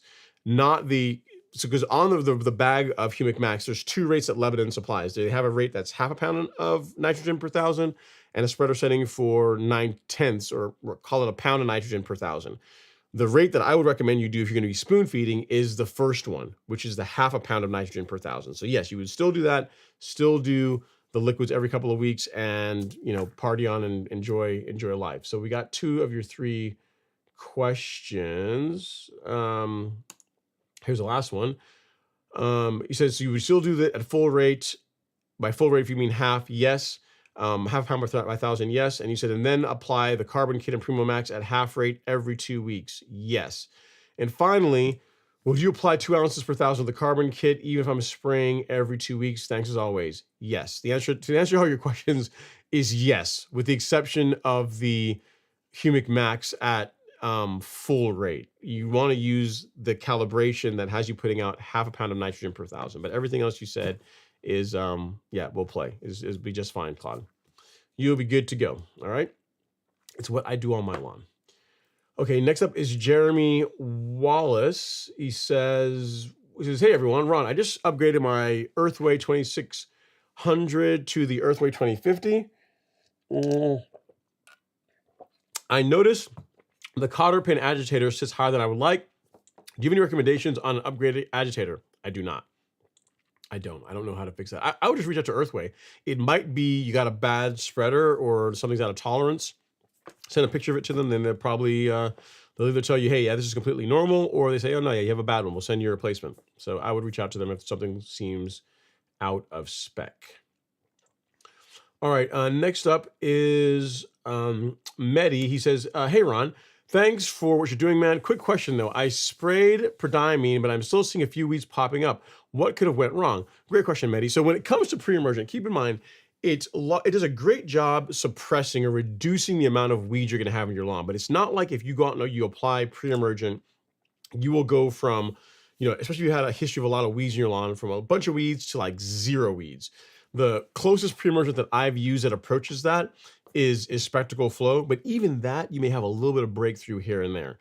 So if you're seeing a few weeds here and there throughout your lawn, particularly parts of your lawn that get a lot of water, like if water passes through them, like from how your lawn drains, or along like the edges, like between your lawn and patio or lawn and sidewalk, like where you edge, like those areas you're going to tend to get weeds growing in more, because whenever you're edging or doing those types of things, you will you disturb that barrier, so it's more likely that weeds will begin growing there. But it's not like you apply pre-emergent and then it's like there's no more weeds ever in your lawn ever. Again, that's just not really a thing.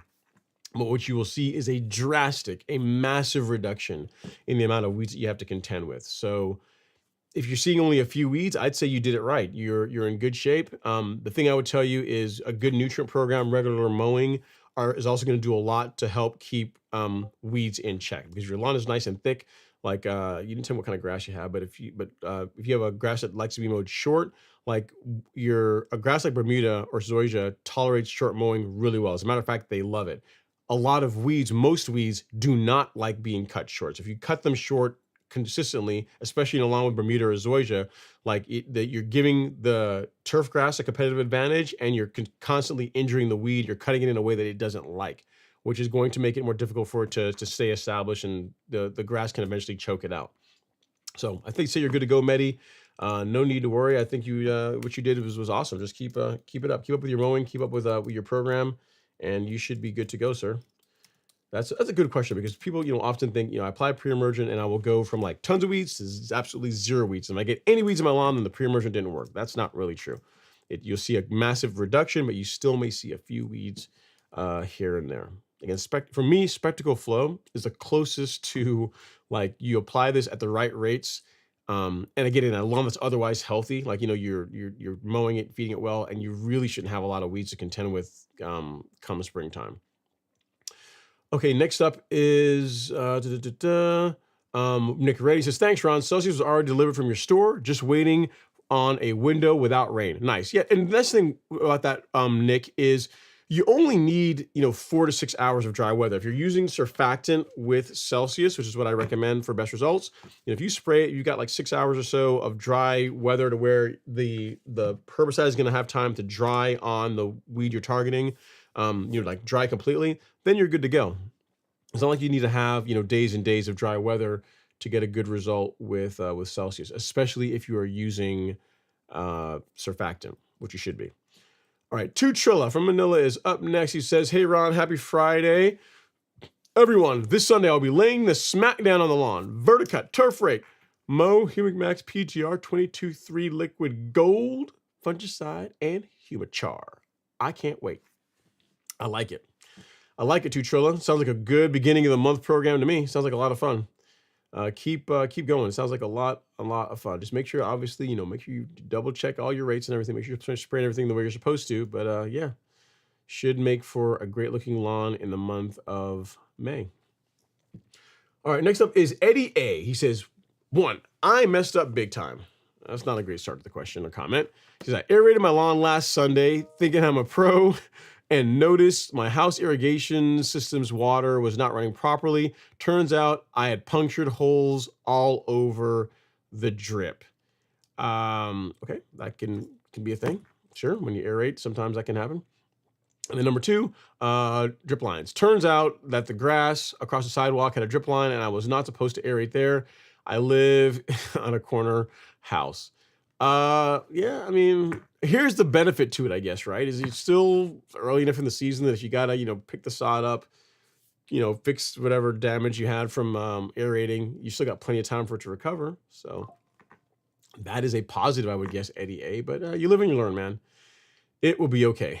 At least it's still early in the season. All right, Ronald's for Drinking says, hey, Ron, long-time listener, first-time caller. Appreciate that, man. Thanks for coming in and chiming in to say hi. Great show. Appreciate the education content. Thanks so much. Well, if you're appreciating it, guys, we got 142 people in the live stream right now. If you guys have not hit the like button, feel free to do so. Whatever platform you happen to be on, it really does help out as far as sending good vibes to the algorithms. So any kind of engagement is useful. Really do appreciate it. All right, Andre Taylor's up next. It's Happy Friday, everyone. Split application applied yesterday, so just relaxing today. I like it, Andre. She just sipping back with a nice lemonade. And waiting for the lawn to grow in nicely. Now that you got all your work done. I dig it. Ross says, I emailed you some pictures of the front lawn and new equipment. Entered the Real Mowing Club today with a manual push. I don't know if I see any pictures from you, Ross. I'm not sure which email is you, man. Because again, I get a lot of email. I'm not sure which one is yours. If you are going to send me an email, you got to say like, hey, Ron, this is so-and-so from the live stream. Check out my, my new picture, my new mower, new equipment. But I don't have anything from you as yet. So either the picture was too big and it got blocked, or it hasn't come across as yet, in which case, try sending it again, but smaller format. Okay, Harper's Knitter's up next. She says, can one of you let me know where the alternate super chat link is? I think you already figured it out, Harper's Knitter. It's this right here. This is the Cash App link, which is how you can do that. I think you already put one in, which I really do appreciate it. And again, if you have any questions, I'll go through my email. And if I have something from you, I'll take a look at it after the show and email you back. I'll let you know what's going on. But yeah. Next up is True Gator Fan. He says, I did not get my accelerant down in April. I'm doing that tomorrow. Do you suppose to put it down in April and May like Headway G? No. So acelepryn, you only apply twice in the year, but really in April, late March, early April timeframe, and then again in late July, August timeframe. So you do not apply it like you do fungicide. And then this month, May and June, you can apply Headway, you could apply Pillar SC, you could apply whatever fungicide, whatever your particular favorite brand of fungicide happen to be. I like those two because they it's a combination product and they have broad spectrum control over a bunch of common lawn diseases. So I'm a big fan of Pillar SC if you like liquids, or Headway G if you like granular. So I'll show you guys really quickly, here. If you go to the Golf Course Lawn Store, go to shop, and fungicide, insecticide. So if you are looking for fungicide, Pillar SC if you like liquids, Headway G if you like granular. If you're looking for insecticide, acelepryn G if you like granular, acelepryn SC if you like liquid, and then if you want a combination product, Caravan G if you want save a little bit of money and get a decent option, but not as good as this and this, or this and this. So it's just it is a little bit less, but it's not as good of a result, in my opinion, versus using the separate products. Kind of like when it comes to Celsius and Certainty, right? It's not as good as like using separate, best in class little a la carte. You tend to get a better result, in my opinion, than like blended products. Plus, another reason, I didn't mention this about Softpaw too, that reason why I also prefer separate is that, like, when it comes to controlling, say, Poa annua, right? If you read the label for Certainty or Poa annua or even Sedges, you read the label, there's guidance based on the weed you're trying to control.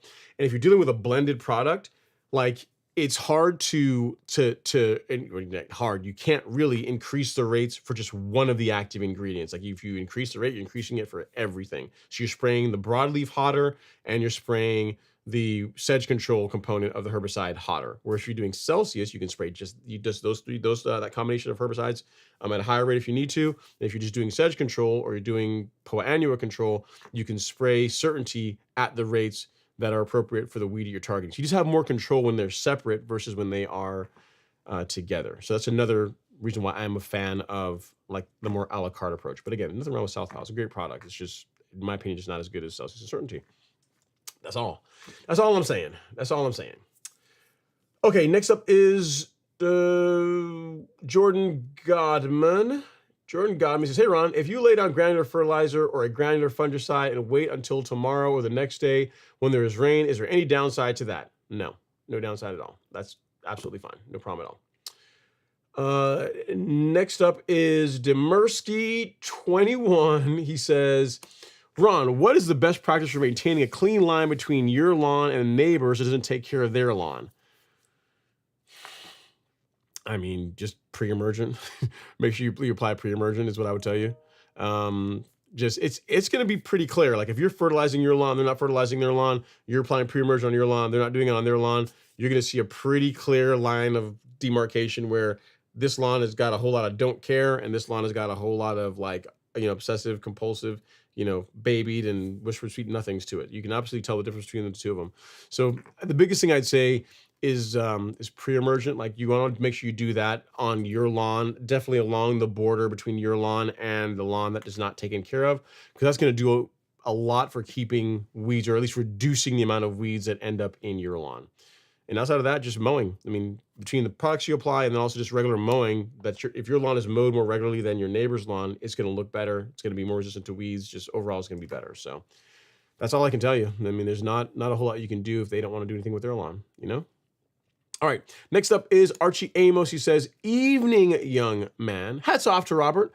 Let's have some good info tonight. Aeration, verticutting, grooming. Great topics, Archie. So yeah, so aeration, I mean, great time of year to do that. We're starting to get some temperature, so it's one of the best practices you could do on your lawn. If you're waiting to get on that, May is a great time to do it. If you're planning on leveling your lawn, it's good if you can to do aeration within a few days, within a week or so of leveling. Like that's going to help the leveling material that you're putting out to integrate better with the existing soil. And then grooming, or even like say verticutting. I'm a huge fan of verticutting, especially for real mowed lawns. Like if you're a person that rotary mows your lawn, you don't necessarily have to verticut, because you're not going to be mowing at heights where scalping is likely going to become a problem. Whereas with a real mower on Bermuda or on Zoysia, if you don't do something throughout the year to thin the lawn out, you are going to start having scalping problems, cutting issues in areas you didn't, just due to how thick and dense Bermuda gets whenever you're real mowing it. And if you've never verticut your lawn before, say you're mowing it, you're real mowing your lawn, and then you verticut it, and then the next mow after you got done verticutting, you will literally feel the difference with how the mower rides on the turf. It's like the best I can describe it is that it feels like it's actually running on like concrete. Like you can actually tell the mower is running on the surface of the soil versus running on like this thin spongy layer of like grass or thatch or whatever it happens to be. It just cuts better, the color's better. Just there's tons of benefits to it, and Bermuda likes it. It's great for your grass. Like again, if you do it right, you have a really hard time telling that anything was even done to it. Like again, if you look at my lawn, like that was verticut 3 days ago, and it doesn't look terrible. It doesn't look like it was all beat up. The color actually looks better than it did last week. You know what I mean? So done correctly, which is light, verticutting has tons of benefits. There's really no downside to doing it outside of that. It's just more work, and you got to do something to get rid of the clippings. But it's one of the best cultural practices you can do for a lawn, especially if you're someone that is real mowing it. Any highly maintained turf grass with a real mower, like you're mowing your lawn under an inch, with a real mower, you want to consider verticutting it throughout the season, because the alternative to verticutting would be like the mid-season scalp, and that's going to look a whole lot uglier. You're going to definitely be able to tell that you did something to the lawn if you scalp it, in June versus if you verticut it in June. So highly worth doing. In my opinion, you should invest in one if you haven't. It's one of the best things you can do for a lawn that is highly maintained, manicured turf. So you did all of them today, right? That's what Archie's saying. Very nice, man. I like it. I like it. You got all your cultivations done. Very nice. All right. Next up is LBM3M. He says, "Hey, happy Friday, Ron. Can you do a verticutting in a tall fescue lawn in Delaware this time of year because of bare spots and add seeds since my sprinkler system is now on?" Yeah, so if you're using verticutting as a way to thin out the lawn a little bit because you're planning on overseeding to help improve that seed to soil contact, sure. Yeah, there's no problem with that. What I tend to find with like our customers and even some of the academy members that have cool season lawns, they tend to do more turf raking than they do verticutting. Verticutting, again, if you're doing it as part of a seeding project, though, that's fine. You know, that would be okay. But as far as what I see most of folks that have tall fescue lawns do is they tend to do more of more turf raking, which is you know, as far as gently cleaning trash and debris out of the lawn. You tend to see folks do that more frequently than they do a verticutting. So hope that helps. You can absolutely still do that if you're doing it as part of a seeding project. As a matter of fact, it makes a lot of sense to do it because you are going to thin out the lawn a little bit with that approach, which is going to help improve your seed to soil contact. So you'll get a better result with your overseeding. So hope that helps, sir. Once you get done with it, send us a picture of how it all turns out. All right, next up we have Big Germ. He says, I want to fill some bare spots in my Bermuda with Zoysia. Too shady for Bermuda. What variety of Zoysia would mix well with Bermuda? I have Myers Zoysia in the backyard, and it is a much thicker blade. There's not really any. So you can get like a finer blade Zoysia like Emerald or Xeon, but I mean, I've got both. I've got like literally Bermuda that's like 15 feet away from Zoysia, and the blades, they look visually different. Like if you're trying to mix Bermuda and Zoysia in the same stand of grass, I don't think it's going to really look good because they look, the color is different for one. Like Bermuda can get a darker, or just naturally can get a darker green than Zoysia. Zoysia tends to be more of like it's still a beautiful green, but it's more of like an emerald. It's like a lighter emerald green type color versus like Bermuda is more like a really dark, deep green. So if you're going to be putting the Zoysia into the shaded areas, I would like cut the Bermuda out of those areas, like get rid of it, and do just Zoysia there. I would not try and blend the two of them because they're not going to look good together. The Bermuda and Zoysia look visually different. Like they're like, most people try to get rid of Bermuda out of their Zoysia lawns because they just visually, you can see the difference between them. Bermuda grows a lot faster, or noticeably faster than Zoysia does, and the color is different than Zoysia. So for those reasons, I just really wouldn't recommend it. But if you decide you really want to go out and do this, then look into Xeon or look into Emerald. Those are both finer blade Zoysia grasses that are fairly shade tolerant. They'll do better than Bermuda in the shade. I'll say that much. All right, Big Germ. Hopefully I've convinced you to not try and do a blended lawn of Bermuda and Zoysia. I mean, you got to think about it, man. Like Syngenta and their scientists put a whole lot of work into solving the problem of getting rid of Bermuda in Zoysia, getting rid of Bermuda in like St. Augustine, right? Like you try to put them together. So like a lot of people that are fighting to seriously avoid what you're talking about doing. So just think about it. Because the thing you have to consider too is while Zoysia will grow better in shade than Bermuda will, it also does really well in direct sunlight. So what you'll find is, even though the Bermuda was not really going to encroach into the Zoysia that's growing in the shaded areas, the Zoysia will eventually encroach into the Bermuda that's growing in the sunny areas because it can grow in both the shade or more shaded areas, and also it loves direct sunlight. So you're going to end up with this like blended type lawn if you decide to go that route. So I would choose wisely. I'd think very carefully about that. You might just convert it all to Zoysia. You know what I mean? That would be a way to do it, to where it's all going to match. But to my eye, they look different enough that I would not want to mix them. All right, next up is Emmanuel Jacobs. He says, "Evening, Ron. I am trying to repair some bare spots in my lawn. I will be using the Pro Plugger to fix it. My question is, should I top dress first, then plug, or plug, then top dress?" Plug, then top dress, or top dress or something. I would probably plug and then top dress if it were me. Because if you introduce any it's not going to be much, but any slight unevenness from the plugging process, top dressing will fix that. So yeah, for me, I would plug the lawn first and then lightly top dress afterwards. That's the approach that I would take. Probably doesn't make a huge difference either way, but for me, if I were doing it, that's how I would go about it. All right. John Smith is up next. Actually, no, we got Colin next. He says, Ron, I forgot to mention I ended up getting some liquid carbon to use for the season. Nice. I've only used it a couple of times so far, and I definitely notice a difference already. Will be cool to see how it does. Very cool. Very cool, Colin. Keep us posted on it. Next up is John Smith. He says, thank God it's Friday. Ron, it's raining with hail in Texas. You know what? Listen, this is the time of year when the Texas folks tend to complain a lot about rainfall. When June comes around and you guys don't get any rain from like June through August, I'm going to remember this. I'm going to pull these things up and saying, hey, remember y'all getting lots of rain in like May timeframe. You guys were complaining. So enjoy it while you got it.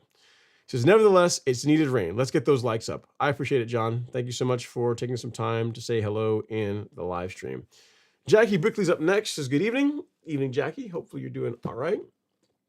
And then Bumpy Lump says, image worked great on my southern lawn in about 4 weeks to clear things up. Worked definitely slow. Yeah, it is a slower working herbicide than something like, say, Certainty. All right. Next up is Addy US. He says, evening, Ron. I've been using Ortho Weed Begone in a hand sprayer on weeds, and it is not working. What's a better choice of something that I can spray on the weeds but won't harm the lawn? Thanks. Okay, I don't know off the top of my head. I think, is the Weed Begone the green bottle? I think that's like there's, if I'm thinking about the product that you're thinking, that you're referring to, that's like their sedge control product. It may have different ones, but that's the one that I can think of off the top of my head. So it depends on what weed you're looking for, Addy. If you are trying to control like broadleaf weeds and you have a warm season lawn, you can use something like Celsius. If you're trying to control sedges and you have a warm season lawn, you can use Certainty. So I mean, the products that what you're going to find is the products you can find at the big box stores, like the active ingredients in them is oftentimes the same active ingredient you will find in the professional grade products. But the difference you'll find is the concentration. So the concentration you get in say Certainty or the amount of dicamba, like say it's Celsius, like it's gonna be more than what you're gonna get in a lot of the products you can find in the big box stores. So once you step into the more professional level products, you just tend to get a better result because they assume that someone that actually knows what they're doing is applying them. But as far as knowing a better choice, without knowing your grass type, without knowing the weed you're trying to control, it's difficult to give you a recommendation. If you tell me, hey, I've got like a warm season lawn and I've got broadleaf weeds in it, I'm gonna tell you just go out and get some Celsius. Like get this. This will more than likely knock out any broadleaf weeds you're gonna have in your lawn. You know, that's gonna be the solution to that problem. If you have a cool season lawn, you could use Tenacity. You could use a 3-way. I can show you this, like Triads. If you go to like shop and then Weed Killer. So for warm season lawns, you got broadleaves. Look at Celsius. Go no further than that. For sedge control, in my opinion, my humble opinion, I like Certainty. Excellent product. You know, does great. For cool season lawns, you got Tenacity, which is a great all-around herbicides, crabgrass control, broadleaf control, some sedge control. You got Sedge Hammer, which is even better for sedge control in cool season lawns. If you got crabgrass, you got quinclorac. This will work on both cool and warm season lawns outside of a few of them. Like you can't put this on St. Augustine, Centipede. I think Fine Fescue does not tolerate this well. So you read the label. The label will tell you like what grass. There's like a chart. There's like a matrix that says these grasses are good to go. These grasses kinda. These grasses probably can get a bad result. You're probably going to cause some damage. There's like a matrix in it that actually shows you like what grasses to use this on and not use this on. And then for broadleaf control and cool season lawns, you can also go with something like this, like a Triad, which is like a 3-way product. So this will work on both, again, cool and warm season lawns.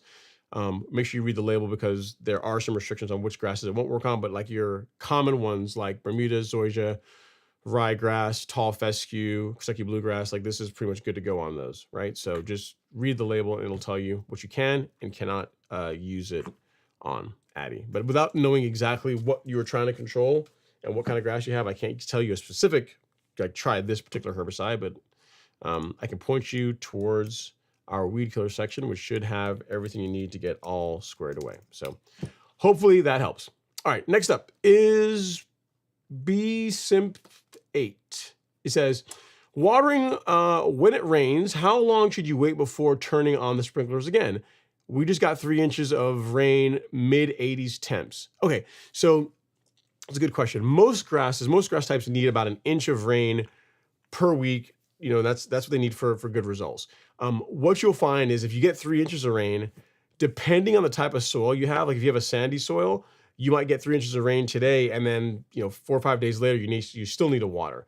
If you have a clay soil, if you get 3 inches of rain in a week, you will likely be good for that week. You don't have to really run irrigation again until more than likely the following week. So it depends on the type of soil you have. 80-degree temps are not crazy hot, so you're not losing a ton of it to evaporation, but your soil type will play a bigger role in how quickly you'll have to put some more water on the lawn than probably, and temperature obviously, but outside of temperature, your soil type probably has the biggest influence as far as the answer to this question. So what I'd say is if you got 3 inches of rain, like if I got 3 inches of rain on my lawn, I'm not watering for the rest of the week. The next week, I might go 10 days before the next time I run my irrigation. But if you have like a really sandy soil, like if you're in Florida somewhere, then you may water 4 or 5 days later. You know what I mean? So it depends on your soil type and the temps. So hope that helps. B-Simp 8 as far as how to figure out when you need to run your irrigation after watering. I mean, I didn't actually give you an answer, but I gave you some stuff to think about as far as like what goes into determining when you should run irrigation again. It's not as simple as just, I got this much rain and the temperatures are outside with this. The kind of soil you have actually makes a difference too. All right. Next up, we have JD, the best 31 says, did you find it hard to aerate the lawn yourself? No, but I've done it a bunch of times. I mean, the thing is with an aerator is kind of like when you're real mowing, let it do the work. Like you are still kind of along for the ride. Like I did like this is when we had to aerate a lawn and we only had like an hour and a half to get the entire lawn done, like multiple passes. So I was cooking, I was getting it done. We had it turned up. But if you want to see yours truly running an aerator, I think I can show you guys this. This is a pretty fast walking pace. If you'd like to learn about a simple, because let me go. If I can, let's see if this is going to work. Yeah, there we go. But this is largely because we had limited time. So we'll take a look here. If you look, there's a time where I'm holding it, but really there's one point where I only have one hand on the aerator because I largely, outside of turning it, I let it do the work. I let it kind of go where it wants to go because it's not like you're mowing the lawn. It doesn't have to go in straight lines, right? You're making passes all over it. You're trying to you're just trying to punch holes all throughout it. So let the aerator do the work. Now here, when I'm turning it, I'm really pushing the handlebars really hard to the left to make it go right. And now that we're going again, I kind of let it do the work. You know what I mean? Like one hand comes off, the aerator's kind of just doing its thing. I'm just kind of checking to make sure I'm punching good cores and see where my next pass needs to be. You know, I push the handlebars again to the left, let it turn, and then once it's all lined up again, I kind of let it do its thing. So if you are trying to muscle the equipment around, you tend to work harder than you have to. It's still a workout. Don't get me wrong. Running a core aerator is a workout. Like you will earn your stripes doing that. It's not easy, but don't try and muscle the equipment around when you're making a pass. Like if you're going in a straight line, man, it's kind of going off to the right a little bit, going off to the left a little bit. Let it go. I mean, the lines don't have to be all perfectly straight. Especially if you're using one of the ones you rent from the big box stores, they don't punch holes that are close enough anyway. Like you have to make multiple passes anyway, so it doesn't really matter if you go in a perfectly straight line. You're going to end up overlapping a bunch of times anyway, so it doesn't really matter. So hope that helps, Jay the best. I mean, I guess it depends on, like how good a shape you're in. That will make a difference, but aeration is, as long as you are using decent technique, and by that I mean letting the machine do the work, it's really not terribly bad to do. Everyone should do it at least once, assuming you're in good shape. Decent shape, you should at least experience it. Experience what it's like to aerate your lawn. All right, next up is No Name. He says, hello, Ron and fellow lawn enthusiasts. Looking forward to some great chat. Let's get those likes up.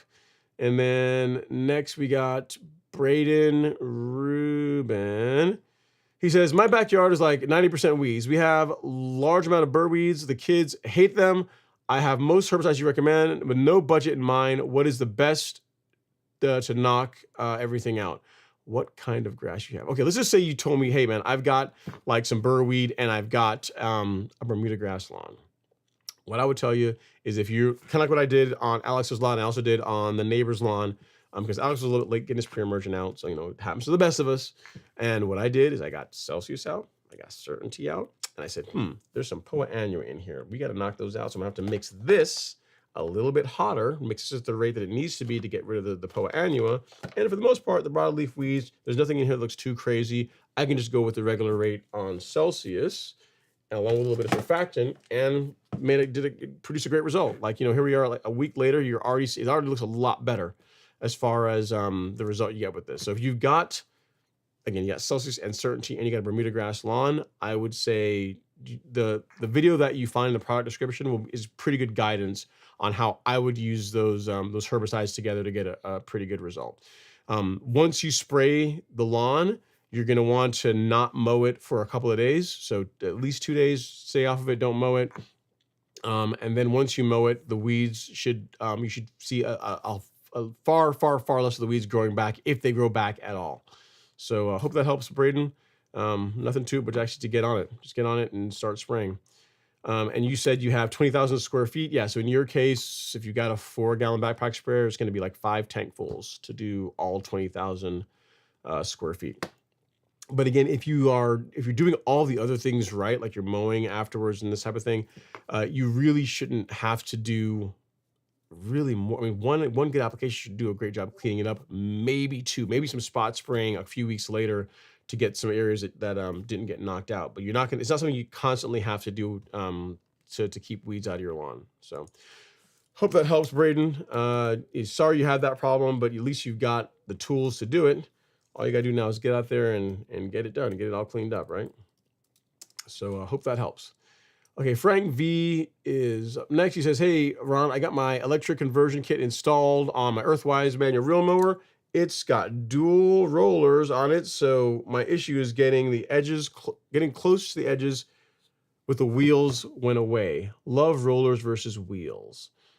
Earthwise manual reel, it's got dual rollers on it. Yeah, I guess, man, so just get as close to the edges as you can, and then either use a string trimmer or a rotary scissors.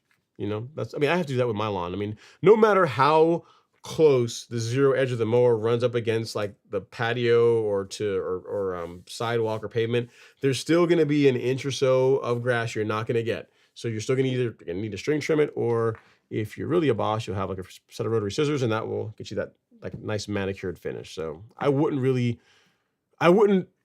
like pull your hair out trying to get the mower right up to the edge, because you're not going to get everything. There's still going to be a little bit that you're going to still need to clean up. All right. Next up is Jocelyn Y. Buckley. She says, I plan on the second app of Headway at the end of the month to my Kentucky bluegrass preventative. I like it, but I also need to apply Acelepryn G around that time. How should I space this out? There's not really a need to. I mean, Acelepryn, Jocelyn, if it were me, I would get your Acelepryn out like now, your Acelepryn G out now. I wouldn't wait, because really the time for insecticide in the spring is really the April timeframe, late March, April. So I would absolutely do your Acelepryn now. If you were doing them, let's say to answer the question you did ask me, you could do them on the same day if you wanted. So if you were going out tomorrow to apply Headway G, you could do Acelepryn and Headway on the same day. Like you could go out and put out your Acelepryn, and then obviously change the spreader setting, put their Headway in it and go put that out, and then water them both in and go on with your day. So it's not like there's any kind of a period of time you have to wait between applying either product, but ideally you would have already applied your Acelepryn. So hope this helps. And I like it, man. I know you've got like a Kentucky bluegrass growing in the desert. If I didn't see a picture of it, I would not have believed it, but it looks pretty incredible. I'm not sure if I can find the pictures I can show the kind folks what your lawn looks like. Is this it? Yeah, this is it. So this is Jocelyn's lawn. So this is Arizona, Kentucky bluegrass growing in, again, you can see it's like dead. You look at the background. It's like a rock lawn with this small little patch, some KBG. So you can absolutely do it. Where there's a will, there's a way. Where there's a will, there's a way. That's not Jocelyn's lawn, someone else's lawn. So there's picture one, another picture, and then another picture. So I would not have believed it had I not seen it with my own eyes. So of course we have to see how it does during the summertime when it gets hotter, but it's looking awesome right now. I gotta hand it to you. Hats off. Okay, Jason Miles says, Ron, thanks for your help. This is a great channel. I appreciate that, man. Really means a lot. And then next up is Aquaforce Power Washing. Sounds like a superhero, man. Aquaforce. He says, enjoying your content, Ron. I think I've been overdoing the lawn here lately, trying to stay motivated with the lawn. I've been spraying anything I can get my hands on. LOL. All right, yeah. So I mean, I would not.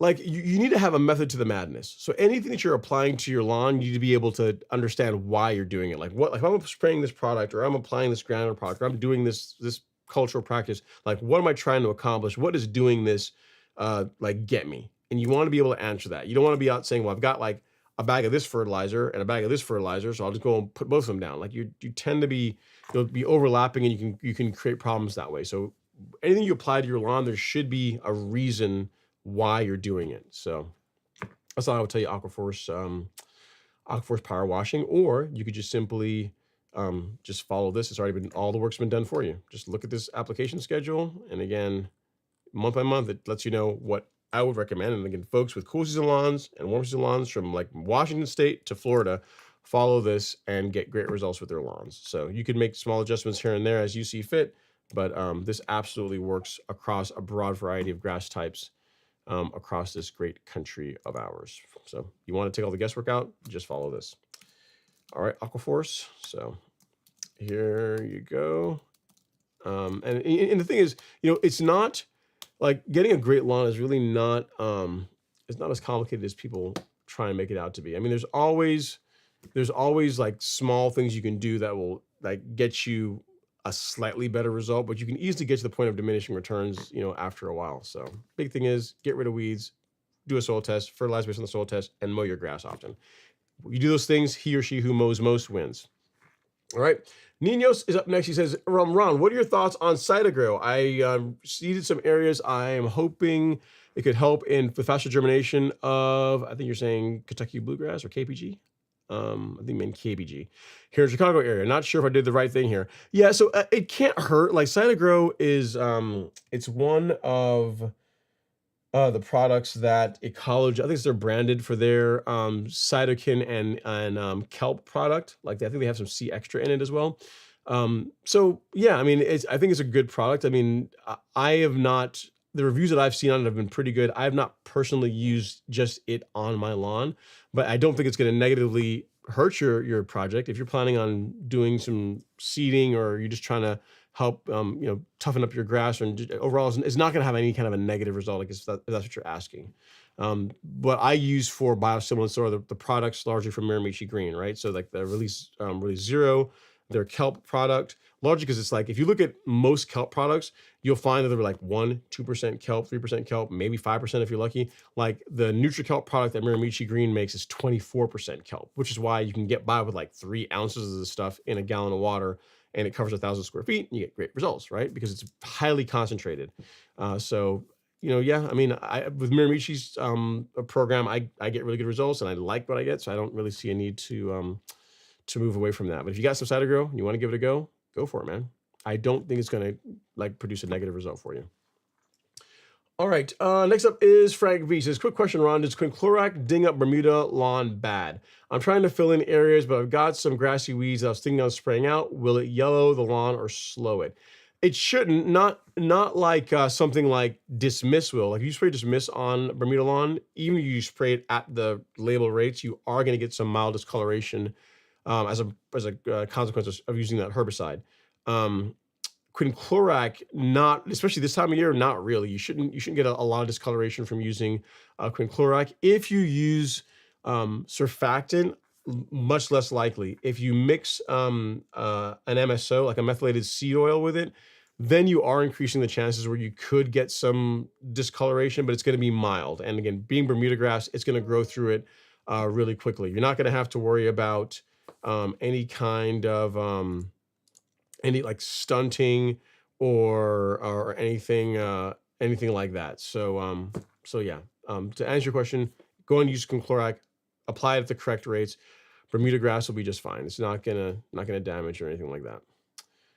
All right, DeSando said, is it true the more blades the real mower has, the shorter you have to maintain the height of cut for best results? No, not necessarily. I think that the more frequently you're gonna want to mow. So what you'll tend to find is that mowers that have higher blade counts are typically used on shorter maintained turf grass. So like greens that are mowed at, you know, like it's really on a really low 0.1 to a quarter of an inch, to get a good cut on what essentially is sports turf, right? You want like a true roll of a golf ball on it. You can't have like a clip rate that's too spaced out. So when you have more blades, the amount of time the reel travels between cutting another set of grass is a lot tighter. So for cutting for like greens or any kind of like short turf that's going to be used as a playing surface, a shorter cut reel shines in that case. You can use a 14 blade reel on my lawn. You can use a 14 blade reel to cut at like 3/4 of an inch. What you tend to find though is the higher the blade count, the more frequently you're going to want to mow. It's not so much a height of cut thing as much as it is a frequency of mowing type thing. But for most people, 11 blade is as most you're going to want to really go on a residential lawn. For being completely honest, 8 blade is really what most people need.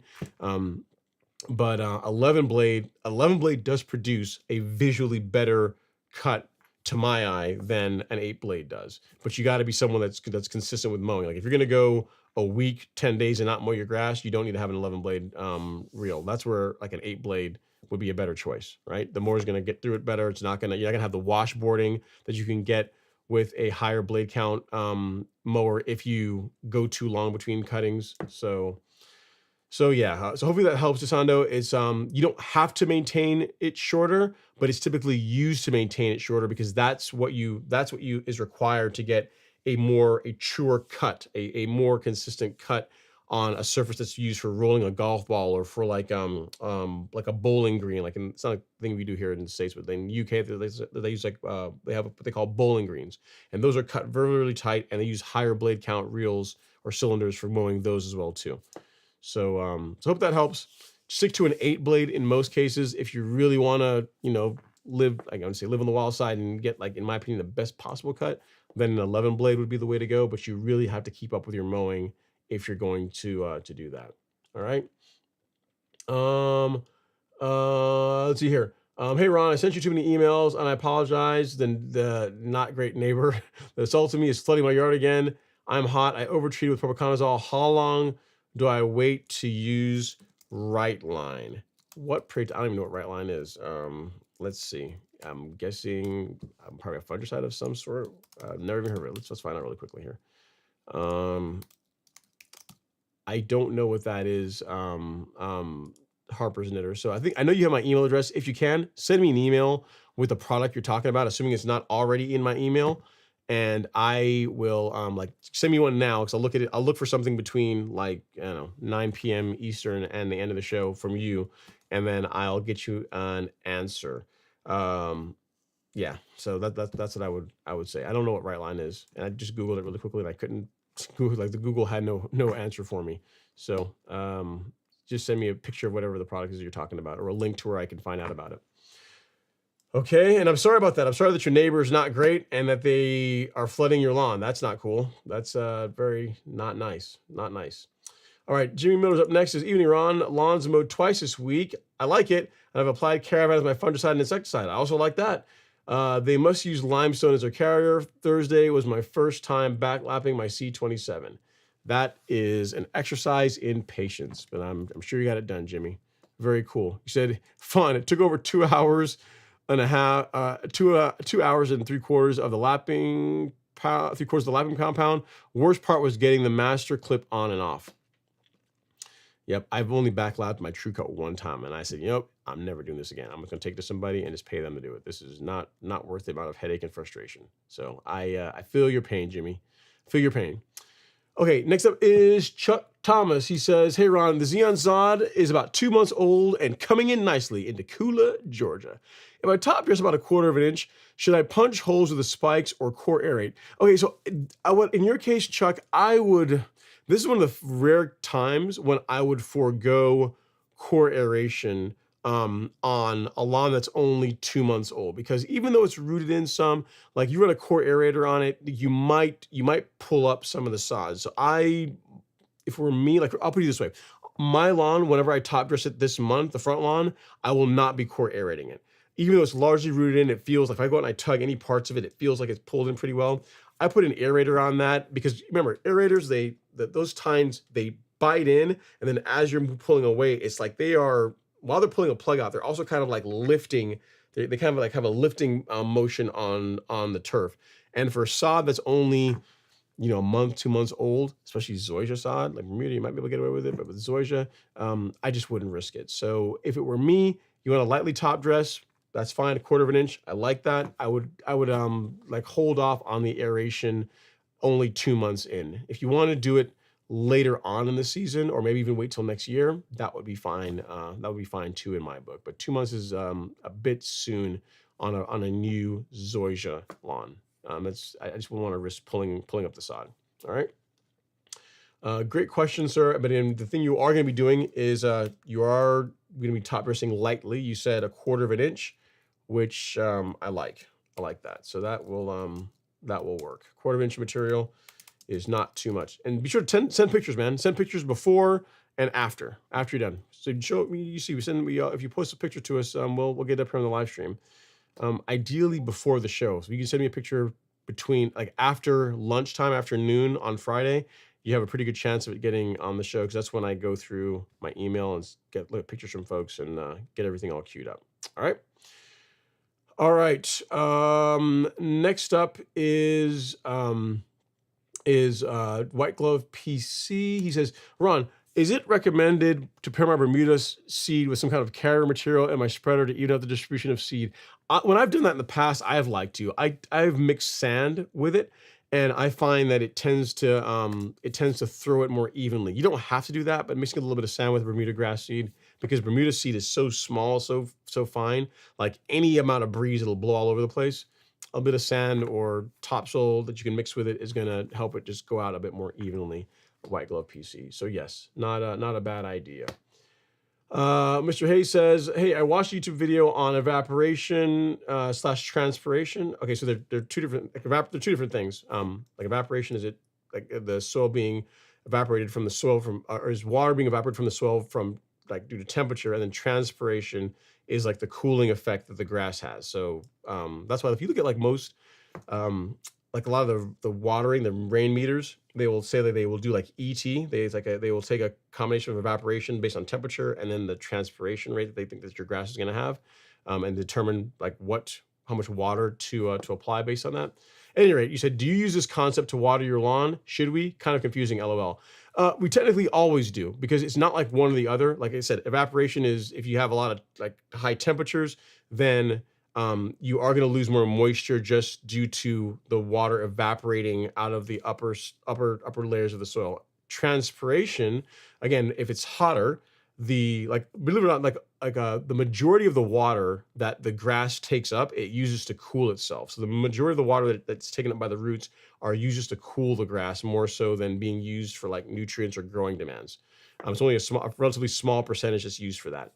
So if it's hotter out, more grass is going to evaporate. If it's hotter out, the grass is going to transpire, it's going to sweat more moisture. So yes, your watering should be adjusted accordingly. Again, an inch or so per week works pretty well for most grass types. If you get into the hotter times of year, you may have to increase that slightly, but it's not, but that I'm not sure what video you watched on it, but they are two things there are two concepts that are somewhat linked to each other. You can think of transpiration as almost like the grass sweating, and evaporation is just it's hot outside and the literally temperature like pulling water out of the soil because of evaporation. All right. Hope that helps, Mr. Hayes. Should we use that concept? Yeah, you're doing it. You're doing it anyway. Like you don't really have a choice to not do that. It's a thing. Your grass does it whether you want it to or not. All right, Brian Hall is up next. He says, hey, Ron, I just sent you an email asking for your thoughts regarding my soil test front and back lawn. I would love a super chat, but I do not have that option. Thank you. Yeah, I'll take a look at it, Brian. I will answer you once the show is over. I will go through emails that I got during the show, and I will get you an answer tonight. You'll get an email from me tonight based on what I see in your soil test results, and I'll say, hey, this is what I think you should do, and then you can decide if you want to do that. But I will get you an answer tonight. All right. Daniel Standfire says, how do I choose a Bermuda sod? Everywhere has Tiff Tough, but is that really just the best option? Well, it's Bermuda grass, so there's really no wrong option. There's no terrible option. Tiff Tough is a nicer type of Bermuda sod. It's a step up from Tiffway 419. Some folks say it's as nice as Celebration and Tahoma 31. I personally like the color of Celebration and Tahoma 31 more. They look almost like they almost look like bluish green. They almost make Bermuda grass look like bluegrass to an extent, right? Because it's a really deep bluish green color, which Tiff Tough is nice, but not as deep green as those. But it's definitely a premium Bermuda sod. The nice thing I'd say about Tiff Tough, Daniel, is that it's easy to find, and it's a certified grass, meaning that what I mean by that is if you went out and you say you had to patch an area of your lawn and you would go out and get some more Tiff Tough sod, more than likely it's going to match. With Tiffway 419, it's anyone's bet, because a lot of the Tiffway 419 that gets put out whenever, like, it's builder grade stuff that gets put in is not certified stuff. And if you go out and you get something from like some local place, you don't know that it's going to match your existing lawn. I know this personally because I've had that problem. Like, I had to replace an area and I got some sod that was Tiffway 419 and it clearly did not match the rest of my lawn. So that's the one negative to 419 that you really shouldn't run into if you went with like Tiff Tough or Celebration or Tahoma 31. So that's something to consider. But Tiff Tough is a nice grass, man. If you want to see it, go over to Real Rollers, their turf park. When you're driving up, the very first plot that's as close to the street, the one that's the first one you'll pass as you come in, is Tiff Tough, and it's a great looking grass. Great looking. I mean, it greens up nicely, nice even color, nice deep green. I mean, overall, you will not be unhappy with Tiff Tough as a if you decide to go with that on for your lawn. I don't know what the cost difference is between them, but I'm sure it's probably comparable to Celebration or Tahoma. All right, Johnny Gorney is up next. He says, good evening, Ron. Bermuda is growing into my mulch garden where I have flowers and ferns. How can I get rid of it? Oh, the old Bermuda grass going where you don't want it to go problem. So what I have done for this, Johnny, there's a couple of things you can do, all right? As far as the chemical approach, you can use a herbicide combination of Fungicide 2 and glyphosate or Roundup. If you do that combo, it makes quick work of Bermuda grass. It is as close that I've been able to come to as far as a one and done, at least, or one and done for a long period of time when it comes to Bermuda grass. So glyphosate and Fungicide 2, great combination for getting rid of it. To keep it out, what I would tell you is instead of having your grass, your lawn, like butt right up or touch your mulch beds, if you can put some pavers in between, like some 6-inch pavers between your lawn and the beds, that is going to give you time to catch it, to actually see that Bermuda's starting to creep into it, and you can spray it before it gets in there. And if you get pavers that are a little bit that go beneath the surface, then that also is going to help slow it down versus just always having to go after it with like herbicides all the time. That's like playing whack-a-mole. So combination of things, pavers between your lawn and the beds, and then for the Bermuda grasses already in the beds, a combination of, I'll show you, of Fungicide 2 and glyphosate. So this is what I would do. If you go to the Golf Course Lawn Store, go to shop and then weed killer, and you pick up a bottle of this, now available in small sizes. You can get you a little small 4-ounce bottle of Fungicide 2, right? For doing some spot spray Bermuda grass. So that along with, where's the Roundup? Where's the glyphosate? I think it's on page 2.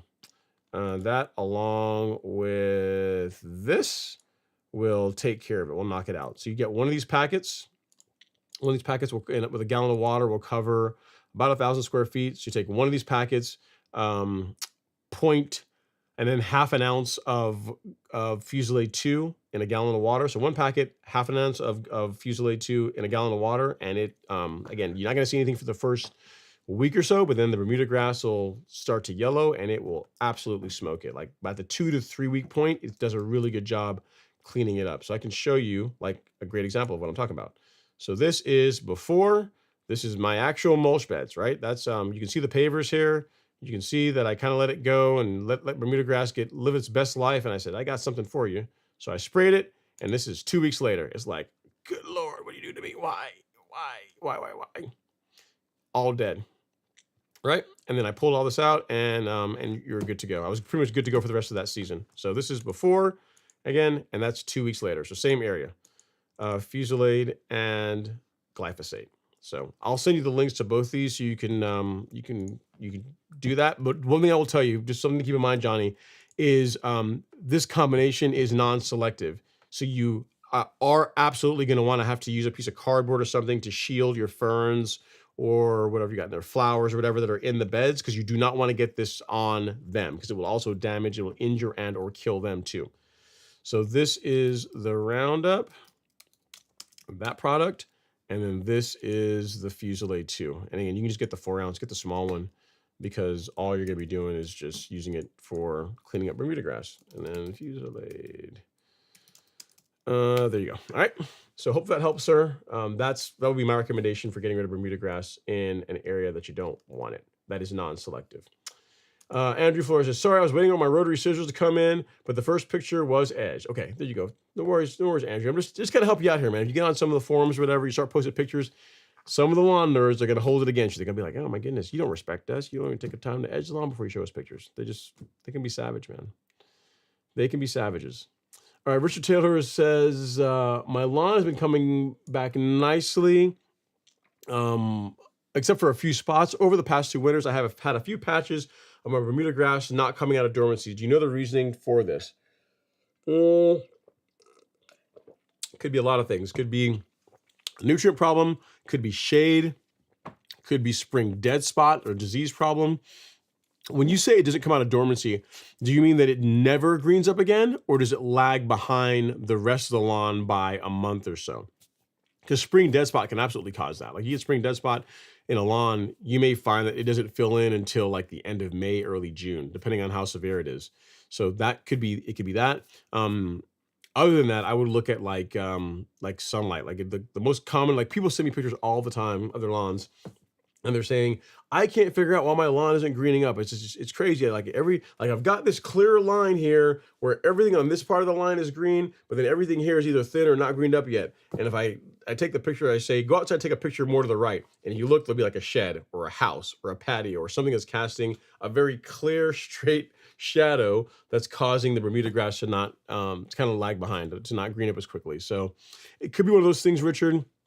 If it's spring dead spot, you're just going to have to wait it out until, again, really probably at the end of this month, depending on how severe it is. But there's only a couple of things that really will cause Bermuda to not green up. Nutrient, sunlight, those are probably the biggest ones. And then also disease, most commonly spring dead spot this time of year.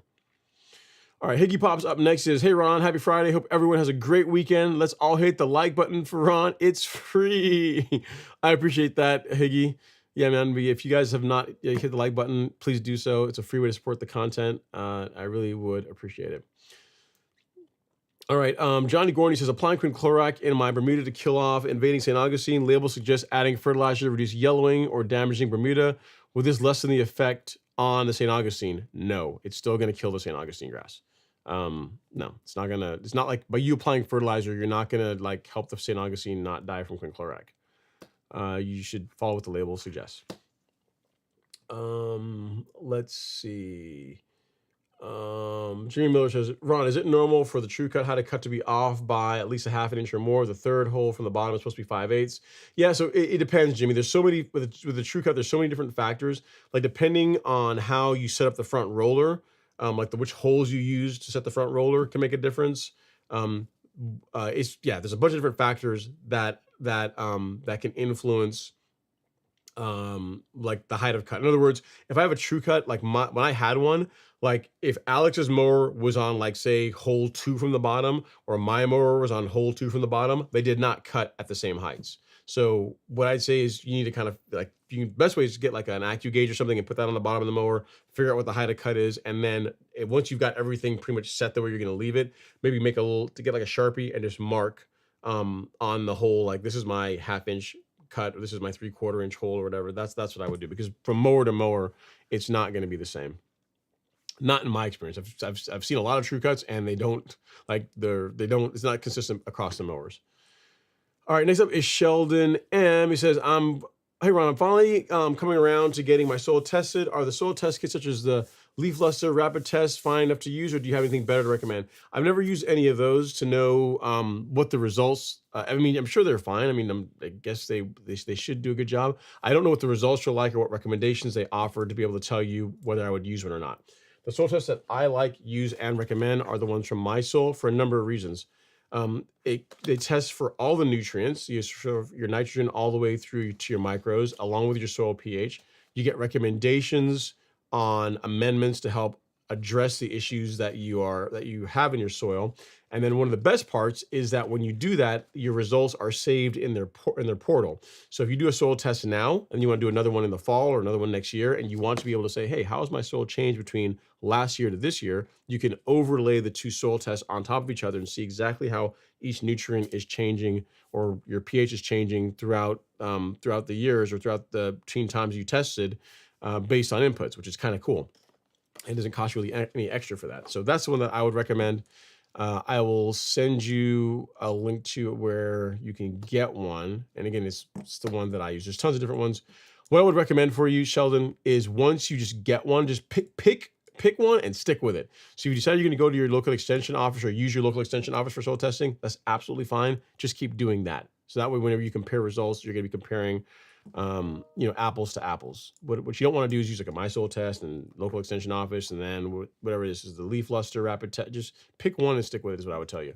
And if you don't have a decision, if you don't have a strong opinion about one as yet, because for some people, soil test you choose is like choosing motor oil. There's only one best one for many people, all right, for whatever reason.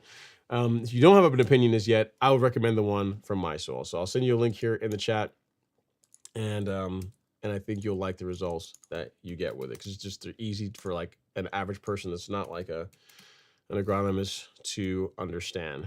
All right, so there you go, sir. Tom B is up next. He says, hey Ron, I've seen some reel mowers advertised as silent cut. Any experience with this? It has something to do with the reel not entirely touching the bed knife versus those which have direct contact. Yeah, I think the Fiskars is set up that way. But I mean, most reel mowers, if they are well adjusted, should be largely quiet. You shouldn't hear like a lot of metal to metal contact. It should sound almost like a light grazing or like a scissors type sound, but it shouldn't be anything that's loud. And I'll put it this way: the engine is going to make more noise than the reel will in most cases. Not real, most cases it will absolutely do that.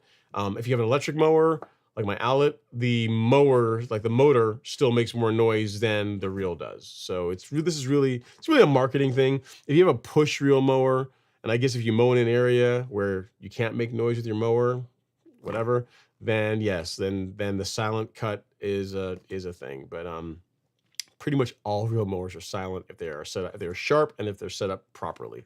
They really should make a whole lot of noise. All right, so more marketing than anything else, Tom. Hope that helps, sir. And if you need anything else, don't hesitate to reach out and let me know. All right, next up we have let's see here. Johnny Gorney says, I have a shaded part of my lawn where Bermuda is non-existent. Poa has taken over. I've applied certain twice this season. It continues to grow. Has it become tolerant? Any suggestions? No, I've not personally heard of Poa annua becoming tolerant to certainty. It might be a thing, but I've never experienced it, nor have I had anyone ever tell me that. So I would say I would check your application rate, make sure you are spraying it at a high enough rate. And then also make sure that you're using surfactant. Like I sprayed Certainty last week, and the Poa that was in Alex's lawn and that's in the lawn next to his is dead. It's like it's yellowing up really badly. I mean, it's not completely dead, but it's on its last leg. So it's absolutely effective against Poa annua. I would just want to question the rate you used. What I would tell you, Johnny, this time of year, the higher rate, which the label mentions for Poa annua, is their 2 ounce per acre rate, which equates to 2 large scoops per 1,000 square feet. So if you are, say you're spraying a gallon of solution over 1,000 square feet, because that's what I do. I think the certainty label will say 2 gallons of solution, but I like a gallon because I think that's what I've calibrated my sprayer for, and that's what I use. So 1 gallon of solution over 1,000 square feet, you're going to use 2 large scoops of certainty in a gallon of water, along with surfactant. Important to do that. And if you spray that over Poa, I mean that should control it. I did it this past week, and it produces excellent control. So that's what I would have you check, is if you've been using certainty, check your application rate. All right, next up is Ryan Hefferman. He says, what if my yard is 90% stickers, both flathead and regular? You can still, I guess is your question, can you get them under control? Yes, like a selective herbicide will still take care of those. If you literally have no grass in your lawn, and if it's like literally 90% stickers, and then maybe you don't even bother with a selective herbicide. If maybe you're someone that will go out there and want to do a renovation, maybe start over and just start fresh. What you might find though, Ryan, is if you get a selective herbicide that's safe for the grass that you do have in your lawn, you might find that what you think is 90% stickers is really not that much. It might be, they might just be the most apparent like plant or weed that's just sticking out. But once you get them under control, you might find out that you actually have more grass than you realize. So before you go the route of like fully renovating a lawn, I might try saving what you have. It's more cost effective.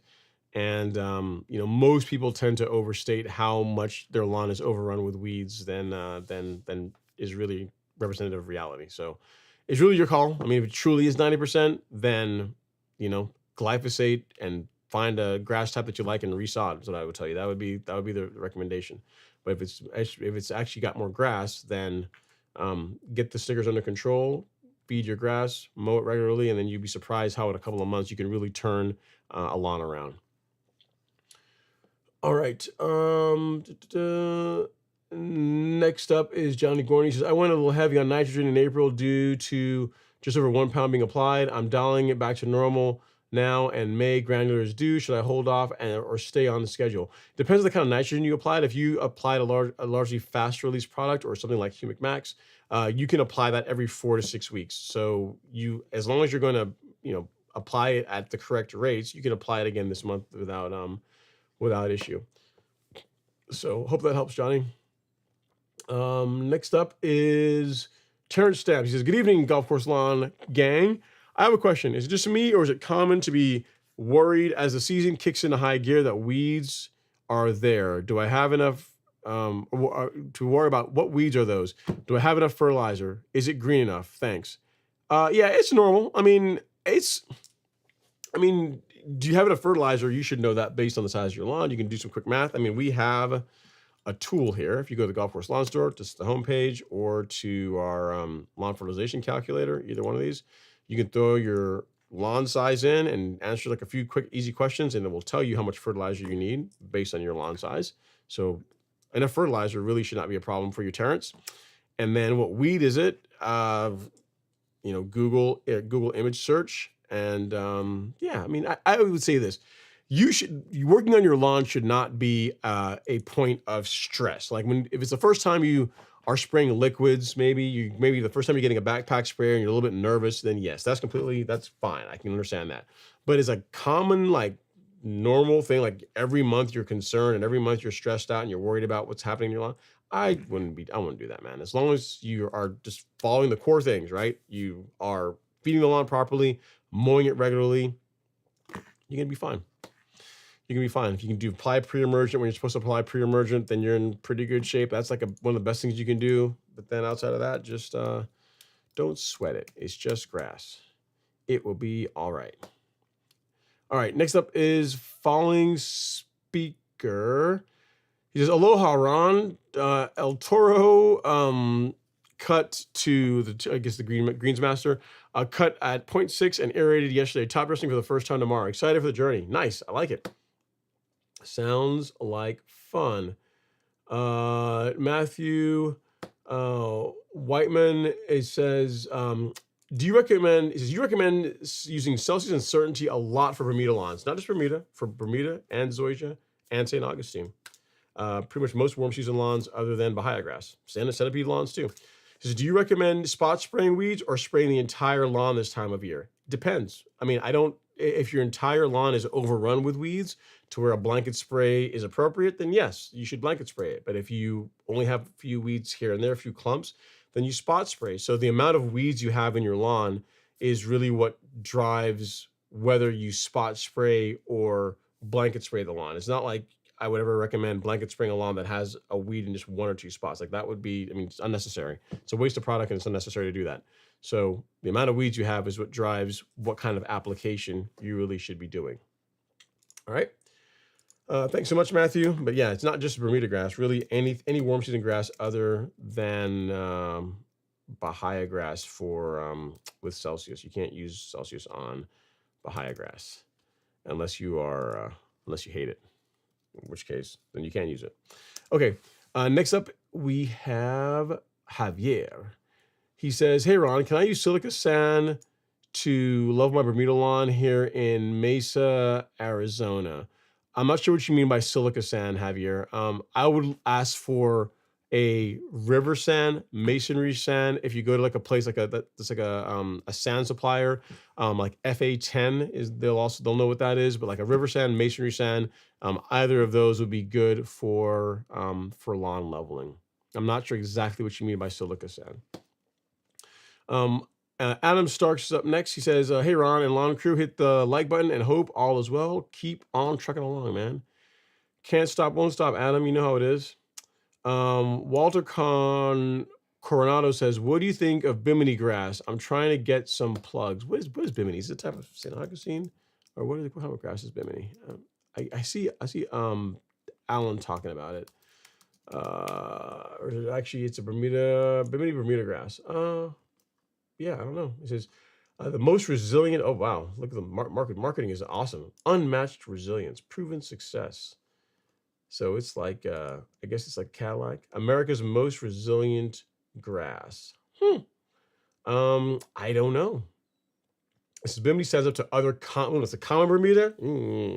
So Bimini stands up to other common Bermuda grasses without allowing them to encroach in or through it. I don't know about that. So it's saying that this will keep common Bermuda out. That would be, if it does, that'd be cool. That'd be cool. Yeah, I don't know that much about it, Walter. From the little bit that I read in the marketing, it sounds like it's the alpha and omega of Bermuda grasses. Yeah, I don't know. I guess maybe if you could find a farm that has it, or however you have to get it, I guess give it a shot if you really want to go that route. I've not heard. I mean, I've heard of Bimini before. I actually thought it was a type of St. Augustine. I didn't realize it was Bermuda. I've heard of Bimini. I don't see any content really on it, and I haven't heard of a lot of people using it. So I'm not sure if it's a grass that is commonly used on residential lawns, or if it's used more for like golf courses. I'm not sure what the actual application for Bimini is. So I don't know for sure. I can't levy an opinion on it because I don't really know that much about it. But the marketing looks pretty awesome. And it is Bermuda grass, so by definition, it is pretty awesome, right? All right, Corey is up next. He says, hey, Ron, what's going on, Corey?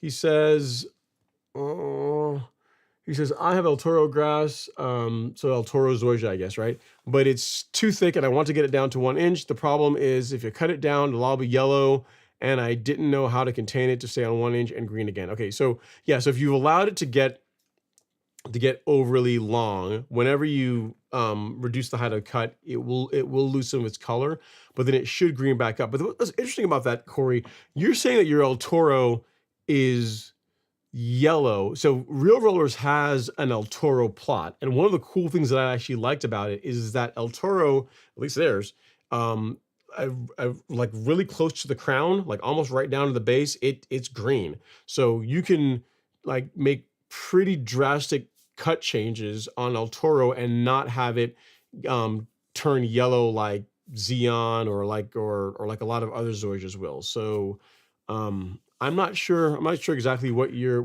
seeing with your lawn. At any rate, if you are trying to change the height of cut of the lawn, and if you're at 3 inches, you're trying to get down to 1 inch, um, you can step it down over time, or you can bite the bullet and scalp it and then let it grow back into the height of cut that you intend to maintain it. Either way can work. The Zoysia is going to tolerate it just fine either way.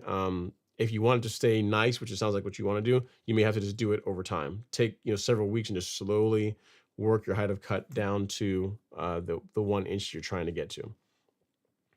But again, I'm interested in that you're saying that your El Toro is turning yellow, because again, real rollers, that was one of the most impressive things about it. It was like last year late in the season, and like he was gone away for like a week or so, and then came back and cut it short, and it was like I looked at the grass blade, and it's like right down to almost down to the crown. It was nice and green, so it's a pretty cool grass that way. I just didn't really care for it because the blade is a bit wider, a bit thicker. You know what El Toro looks like to me? El Toro looks like nice St. Augustine grass. It looks like if you could take like a fine blade St. Augustine, that's what El Toro Zoysia to my eye looks like. So yeah. All right. Next up is Maxwell Perry. He says, moving into a new house, 515. Congrats. I have 9,000 square feet of yard space. So big enough to be kind of cool, but not so big that you are going to go broke taking care of it.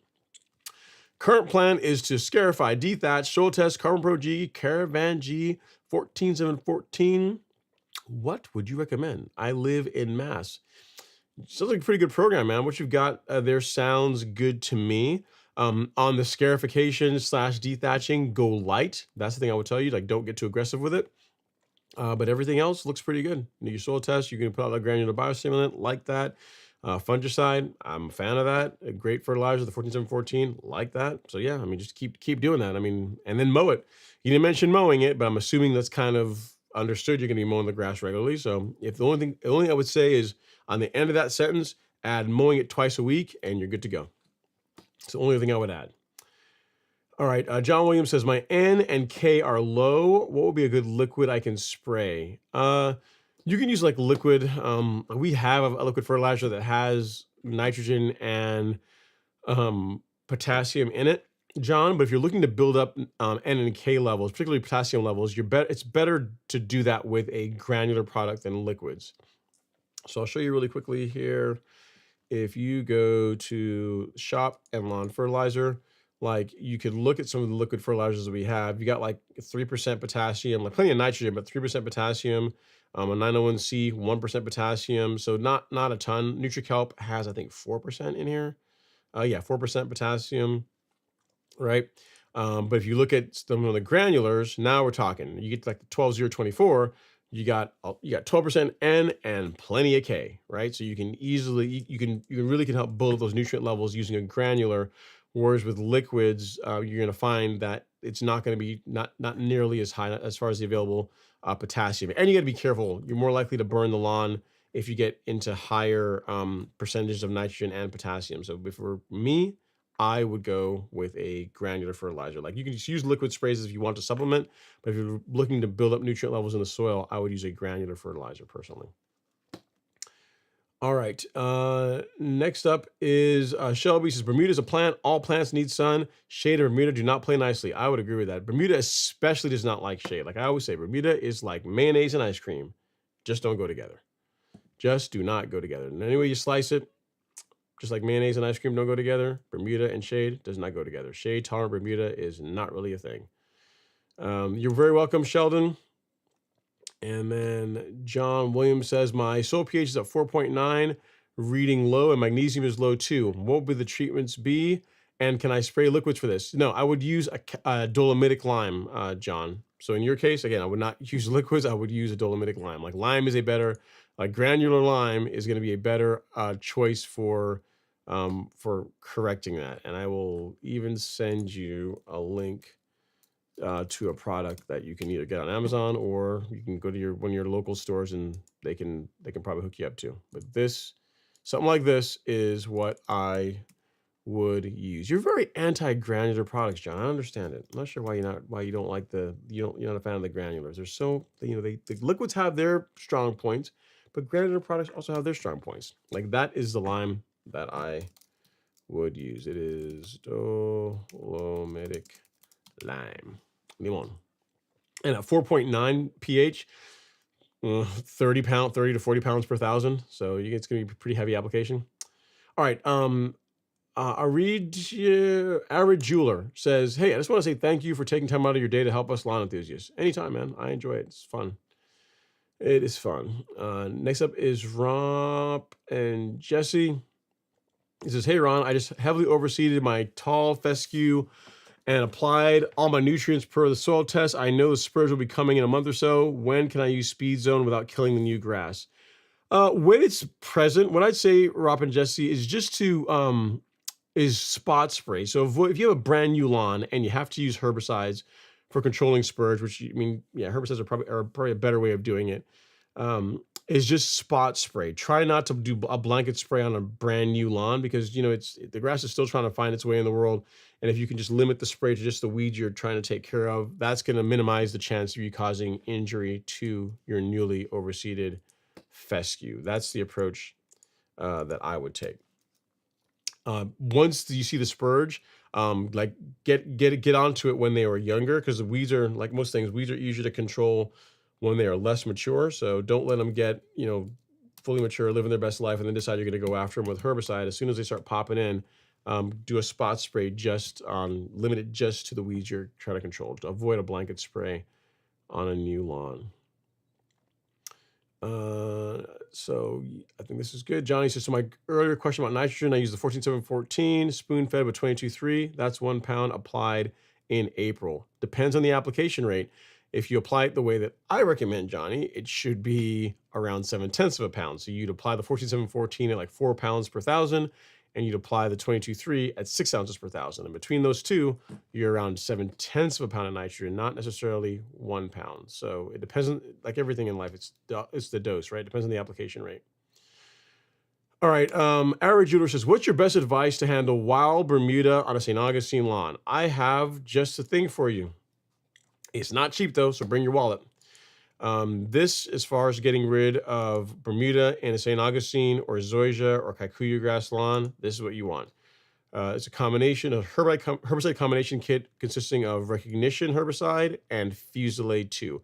You have to use both of them. If you use Fungicide by itself, you will damage your lawn. You must use Recognition and Fungicide. Like Recognition has a safener in it, has an ingredient that makes it safe to use Fungicide 2 on your St. Augustine lawn to get rid of Bermuda grass. So this is what you need.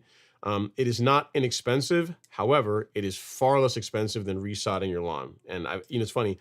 I get emails from lots of folks that have this kit, and they say, "Yeah, man, last year or like 2 years ago, I resodded, and then last year it just came back again." I'm like, "Yep." I said, this is not inexpensive, but if you factor in the cost of resodding and the pain and just the time sink, it's actually a bargain. So, as far as getting rid of Bermuda in your St. Augustine Ara Jeweler, this is what you're going to want to go with. I'll just link it here because you're on Instagram. How to get rid of Bermuda in St. Augustine. All right, that's it. The Recognition Fungicide Kit. You can find it under the weed killer section on the Golf Course Lawn Store. All right. Let's see here. Clueless, overwhelmed newbie. I cannot weed through all the information online. Can you mix triclopyr and 2,4-D and quinclorac with ammonium sulfate? You can mix a lot of things. I guess why would you want to do that? I guess what are you trying to accomplish, Emily? So let me think of this one. Would I? No, I don't know what you would be. I'm not sure what you'd be trying to solve by doing all of those together. Can you? Yes. Would I? No, because you need to give me more context. I'm not sure what that combination is supposed to do. Other than you went in your garage, you found everything on the shelf, you said, I'm gonna throw a little bit of everything in the sprayer. I wouldn't do that. All right. Brian Rookard says, I live in Michigan, and we're still in the 50s to 60s.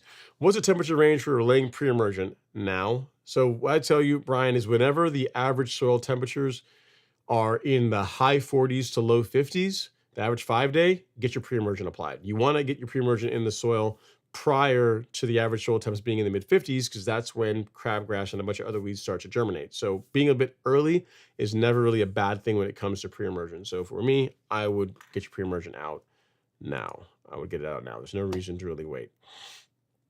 All right. You guys are very welcome. JB says hello and good evening from Central Kansas. Hello from Central Kansas. And let's see here. Progression Decimal says, Ron, greetings from Coming. Difference between the Toro GM 1000 and 1600. Thoughts on the Swordman mowers also. Seeing a few used for sale and curious on those. I have Bermuda. So I don't, you know what's funny? The 1600 is a 26-inch width of cut. The 1000 is narrower. I want to say it's 18 inches, I think. Don't hold me to that. I mean, because Toro typically does, they do an 18, a 21, and a 26. I'm not sure which of those, the 1000, it might be the 21-inch one. I'm not sure how wide it is, but it is narrower than, it just, all the number equates to is the width of cut. So the 1000 might, you know what, why don't we just do this? Let's just ask Google. I'm just here, Greens Master 1000 cutting width. I know it's not 26 inches like the thing. It is 18, this is 3. So the 1000 series mowers are available as 18, 21, and 26 inch. So which model of the 1000 do you have? Do you have the 1018, the 1021, or the 1026? I'm not sure which one you have. Like mine, my 1600 is 26. So it's 26-inch width of cut. So the number should tell you how wide the cutting width is, progression decibel. And on the Swordman mowers, not a huge fan. I mean, not a huge fan. Like I only used one a couple of times on my lawn, and I think for a smaller lawn, they're probably okay. But the belt system, the belt that's in there, started slipping. So it's just not. I don't think they're built as robust as some of the more modern mowers. Like I mean, I think a good chain-driven mower works well. Or just something that's just better construction. Like the Greensmaster has belts, but it's way better design, way better just construction than like the Swordman. So if it were me, if you're debating between a Toro Greensmaster or a Swordman, it's not even close. I mean, Greensmaster like 10 times, 50 times over before I bought a Swordman. The only positive I could give to the Swordman is that you can run different cartridges in it, right? So that's one advantage, I guess. But I mean, from like a mower that's just to live with every day, that cuts great. I mean, the Greensmaster is really tough to beat. And then next up, Johnny says, you skipped me. I don't think I did, Giscani. He says, anything I could do about the shaded areas about Bermuda? Is it a lost cause? If you're trying to grow Bermuda in the shade, you will not succeed. I will say that. I don't know how much shade you have, but if it's enough shade that it's causing the grass to be thin, that's telling you that's the answer to your question. So regardless of what the cultivar is, and regardless what the marketing says, this is more shade tolerant Bermuda, not really a thing. If your grass is not growing in that area due to the amount of shade, your options are to either change to a different type of grass or do something about the shade, assuming you can. But it's no, like Bermuda is highly sensitive to sunlight. Like if you have any amount of shade, it's going to make a difference in how thick and how well the grass grows. So if it's heavily shaded, like if it's the shades from your house, something you can't really move, then yeah, I'd say growing Bermuda grass there is probably going to be a lost cause. But you can grow something else. You might be able to do zoysia. Maybe you might be able to do like a fescue of some sort. There's different options you can go with. Like for example, in Georgia, like largely Bermuda is the most common grass, but you also have zoysia grasses. But also if you go to Atlanta, like some of the older neighborhoods in Atlanta that have these really big oak trees, like you see tons of fescue lawns there, right? So fescue can also work in Georgia. Turf type tall fescue can work, but you just have to, it has to be a place where it gets sunlight, but not like the kind of sunlight that Bermuda gets, right? Because in the summertime, the problem with fescue in Georgia is it just needs a lot of water to stay alive, to do well. But But you can, I guess if your question, Johnny, is it a lost cause for Bermuda? Probably, but it's not necessarily a lost cause to having grass there. You may have to just use a different type of grass. Next up is Jonathan Camarado. He says, Happy Friday, Ron. Your Fusilier 2 is working well on my lawn with glyphosate. Lawn renovation season is underway in Oklahoma. Nice. Glad to hear it, man. I mean, that combo works really.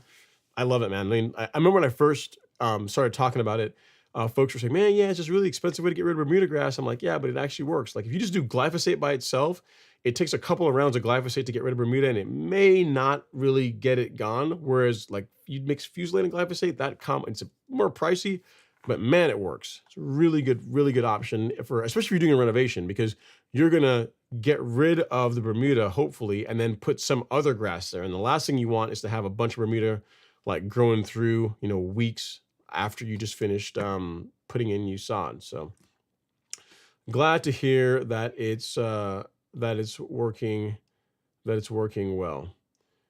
All right. Okay. Yeah. Thanks for the additional guidance, Johnny. Appreciate that. And then next up is Maxwell Carey. He says, while I was watching your old videos a few days ago about entrepreneurship and finances, awesome stuff. Are you still in IT, or is the golf course lawn your main focus now? Yeah, as of like mid-February, this is what I'm doing full time. I mean, I still do IT work, but mainly this is my job. This is how I eat. This is how I pay. So I pay the bills. This is it, man. This is what it is. So go shop. Go shop at the golf course lawn store. You'll be directly supporting me. All right. Next up is M. Lee. It says post-emergent. Did I say pre-emergent somewhere, or I'm not sure what the question is. All right. Next up is Hinkle's Pro Golf. He says, Ron, placing an order for the golf course lawn store right now. SGN size and carbonized PNG, trying my putting green. It looks small, but I don't see it on the label. Yeah, so it's like a 150 SGN Hinkle's Pro. It's not quite as it's definitely smaller than Essential G. So it's like I'd say it's 150, 160. Like Miramichi doesn't actually quote an SGN size, but it is smaller than what you get from the previous product. So it's the Prill is not anywhere near like this. Like this is a 210. It's closer to this. Maybe slightly larger, but it's about like that. Like this is 150 SGN, but it's not anywhere near as large as this. So yeah, I mean on a putting green, you should be just fine. You should be fine. Because that's one of the changes they did make with carbonized PNG compared to Essential G is the Prill size is smaller. All right, maybe says, what's your average height of cut year long? 3/4 of an inch, 0.75. So I start at 5/8 at 0.625 inches, and then I move up to 3/4 of an inch, and that's where it runs all season long until next spring. All right. Next up is Jason Crawley says, hey Ron, what's the measurement in a 4-gallon backpack sprayer for Primo Max? I sent pictures of my lawn now. So it depends on the approach you're trying to take, Jason. So if you're going to spray Primo the way that I recommend, which is every 2 weeks throughout the growing season, you're going to use anywhere between half an ounce. So where's the bottle of Primo? You're going to go somewhere between 0.5 fluid ounces in 4 gallons of water up to 0.8, so 0.5, then up to 0.3, 0.8 ounces of Primo in 4 gallons of water. That is the half rate for Bermuda grass. So I'm not sure if you told me what kind of grass you have, but for Bermuda, that's how much Primo I would use in 4 gallons of water over 4,000 square feet. Yeah, we have a blog post that answers this question with all the rates for different grass types in detail that I will link here for you. First, I'll show you, then I'll link it for you. So if you go to the Golf Course Lawn Store, there's a blog post that talks all about plant growth regulator. And if you scroll down here, there's a section on how to avoid tip burn by spraying it every 2 weeks instead of once per month. And in there, you've got split application rates for Primo Max, for cool season grass, for warm season grass, and then if you're using Primo and a new EZ, the rates you would use for that growth regulator too. So I'll link this for you here in the chat. This has everything you need to know to get a good result using Primo. And you can just take those numbers and just multiply them based on how much square footage you are spraying, you're covering. Because the numbers you see there, that's per 1,000 square feet. And the way I do it is I take a gallon of water, or a gallon of solution, and I spray that over 1,000 square feet. So if you're doing 4 gallons, 4,000 square feet. So just take whatever the rates are, multiply by 4, and that's what you'd be spraying over 4,000 square feet. All right.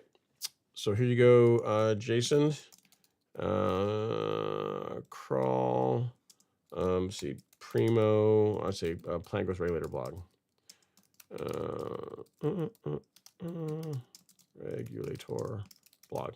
Boom. Okay, there you go. And you sent me pictures. I can also send you pictures after the. Ooh, I'm just can I see if I? Oh, that looks good, man. Wow. Let's show the folks. This looks nice, man. I like this. Let me make a note real quick. Jason.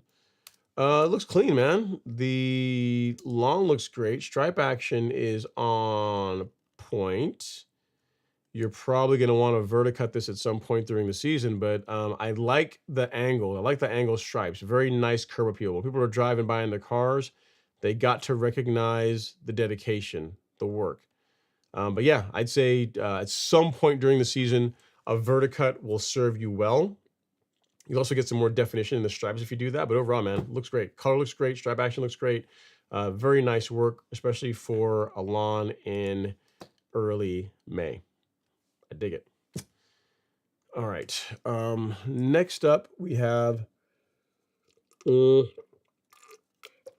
Lee. He's like, I got broadleaf, weeds, crabgrass, and clover. I used tenacity and prodiamine as a pre-emergent 3 weeks ago. Worked well. Need to know what to do next. I'm in New York. These chemicals I researched online. Okay, yeah, so if they worked well, by that I think you mean the weeds are under control. I would say just get on with your nutrient program. Fertilize the lawn, mow your lawn, and just keep doing the things. It sounds like what you did. I mean, the prodiamine didn't control the weeds. It's tenacity that did it. So the tenacity got rid of the crabgrass, the broadleaf weeds you had in your lawn, and the clover. It wasn't the prodiamine. So good. I'd say you won that round. Just fertilize and mow your grass. And that would be it. That'd be my recommendation. That would be my recommendation, sir. Randy M. Garvey Jr. says, what do you think about real mowing a centipede lawn? Does have some Bermuda mix in it. You can. I mean, I don't know if you can really mow centipede as short as Bermuda. Most of the folks I see with centipede lawns that send me pictures, they are rotary mowing them. I'm not saying you can't real mow it. I mean, I've seen pictures of people real mowing St. Augustine. Not that I don't really would recommend that. So can you? Yes, but most people use a rotary mower on centipede than a real mower. Let's see here. John Miller says, all things being equal, cost, availability, what are your favorite Bermuda cultivars? I like Tahoma 31 and Celebration. Those two. And R15, I like mine. I mean, mine you can't really get anymore, unfortunately. They got rid of it for whatever reason. So like mine, which you can see right there, I think that's a pretty nice color. Great color, great Santa turf grass, nice fine leaf.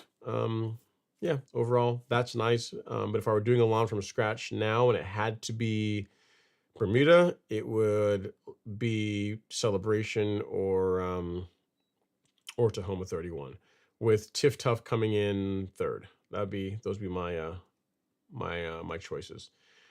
All right. Next up is Johnny Gorney. He says Primo is better at spoon feeding twice a month, thus yellowing. So cut the rate in half instead of applying once per month at full rate. Correct. That's right. That's exactly how I would do it. That's right. And you have to worry about if you get into the middle of the summer, like when it's getting hot, the lawn coming out of regulation, if you're only spraying once a month versus spraying every 2 weeks. Next up is John Williams. He says, last question, should I correct my pH before I throw down FERT, or is it okay to do at the same time? Thanks for the show. Need the super chat back, sir. Yeah, you can just use Cash App for now, man. I mean, we'll see if and whenever it ever comes back. So as far as No, you can do both, because like to move soil pH, it's not a fast process. It can take months. So I would still fertilize your lawn. Depending on where your soil pH, you may have to also rely on liquid sprays, on foliar sprays, at least for your micronutrients. But no, I would not wait until your soil pH is in the mid sixes before you fertilize your lawn. All right. And then I've already answered that question maybe about my average height of cut. And Johnny says, yep, I'm in Evans, Georgia. The shade is from my house. Thanks for the help. Maybe Zoysia one day. Yeah, Zoysia or fescue. I mean, yeah, either one of those. But even Zoysia needs sunlight. So don't get it. Don't think that you can just you can grow Zoysia in a closet. It still needs sunlight to do well. Let's see here. SLH002 says tall fine fescue in Southwest Missouri, and I get brown spot every mid-May. Headway G, Caravan G, or something else. I would do either Headway G or Pillar SC SLH.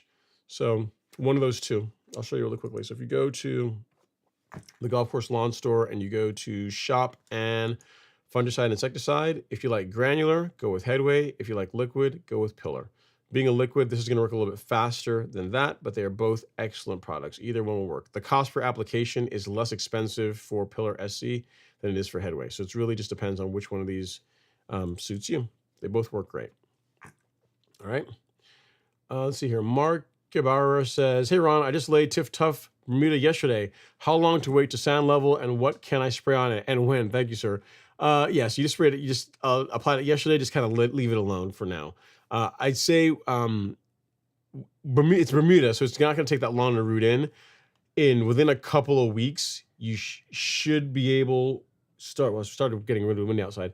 Within a couple of weeks, you should be able to start mowing it. So whenever it starts growing, whenever something to mow it. That's going to encourage it to grow in and really fill in nicely. And as far as leveling, a month, 6 weeks is when you could top dress it if you wanted to. But again, you're going to want to go light because it is going to be a brand new lawn. Don't get out there and like submerge the entire lawn in sand. Go light, 1/4 inch, 1/2 inch at the absolute most. And then as far as liquids or fertilization, once you get about a month in, you can just run your program. So, the lawn you likely put out some kind of fertilizer whenever the lawn was sodded.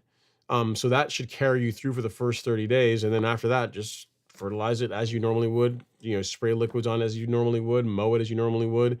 The things you're going to want to avoid on a relatively newly sodded lawn are practices that could cause you to tear or pull the sod up. So I would avoid core aeration. I would not do that. But as far as lawn leveling, like some sand, as long as you go light, it's going to be just fine. All right. So again, congrats on the new lawn. Have some fun with it, man. Sounds like a nice project. Sounds like a nice project. You just did it yesterday, man. You're like, hey, what can I do on it, man? It's only 24 hours old. It's time to get going on it. What do you think? Let it find its way in the world first, Mark. You're going too hard. What are the kids trying to say? What do the young kids say? You're trying to do too much. Do too much too soon. Let it breathe for a little bit. At least 2 weeks, right? All right. Next up is official Tea Shop says, I just leveled my lawn and I put Carbon Pro G down. What else should I use besides watering every day? Nothing really. I mean, I would have fertilized as part of your leveling project, but assuming you fertilize, you use the granular biostimulant, and you're watering now, just time. Nothing else you really got to do. You're good. Johnny Gordy says, have a great night, everyone. I appreciate your time with us, Ron. Means a lot. Anytime, man. I appreciate it. Thank you for coming by and asking great questions. Really do appreciate it. All right. Hinkles Pro Golf says, awesome. Thanks, Ron. I'll have to get you an update on the green. You showed it off for me last year. H-Links Golf Pro. Hinkles. Ha. As always, thanks for the Friday night fun. I appreciate it, man. Thanks so much. Be safe. Have fun this weekend. And then next up is... SLH002 says, also nitrogen makes it worse, so I don't fertilize after May. Thoughts on this? Oh, you're talking about centipede? Yeah. So is it centipede you're talking about? Or fine fescue. Oh yeah, okay. So so most cool season lawns, you're the one with the fine fescue. You don't want to push a lot of growth on most cool season lawns during summertime. So whereas you think about the growing season of turf grasses, like Bermuda or warm season grasses have like one large peak. So they start growing really well in March, April timeframe. They do their best during the summer, and then they begin slowing down once you start getting into August. Whereas cool season grass, you get a nice bump of growth like in the springtime. During the summer, you really don't want to be pushing a ton of growth because that's a stressful time for them because it's hot. And then in the fall, they get another flush of growth as it cools off again. So if what you're saying is in the summer, you want to avoid nitrogen or at least heavy nitrogen inputs, then yes, I would agree with that. Can you feed a cool season lawn in the summertime? Yes. I just would be sensible with the amount of nitrogen that you're putting into it. Like, don't go crazy. I mean, don't use a lot of fast release nitrogen. If you're using a product, use something with a relatively like a lower analysis, like 15% nitrogen or lower, if you're going to be doing that during the summertime. And yeah, just be sensible. Really, for the most part, as far as pushing growth, spring and fall is the time to do that with a cool season lawn. And whereas warm season, it's it's like really March, April, all the way through August timeframe. So there is some truth to it, man. All right. And you said fine fungus issue, right? Well, yeah. I mean, if you can cause disease problems by misusing nitrogen, absolutely. Absolutely, you can cause it. It's not like nitrogen in itself will cause disease, but it creates conditions where the grass is more susceptible to it. All right.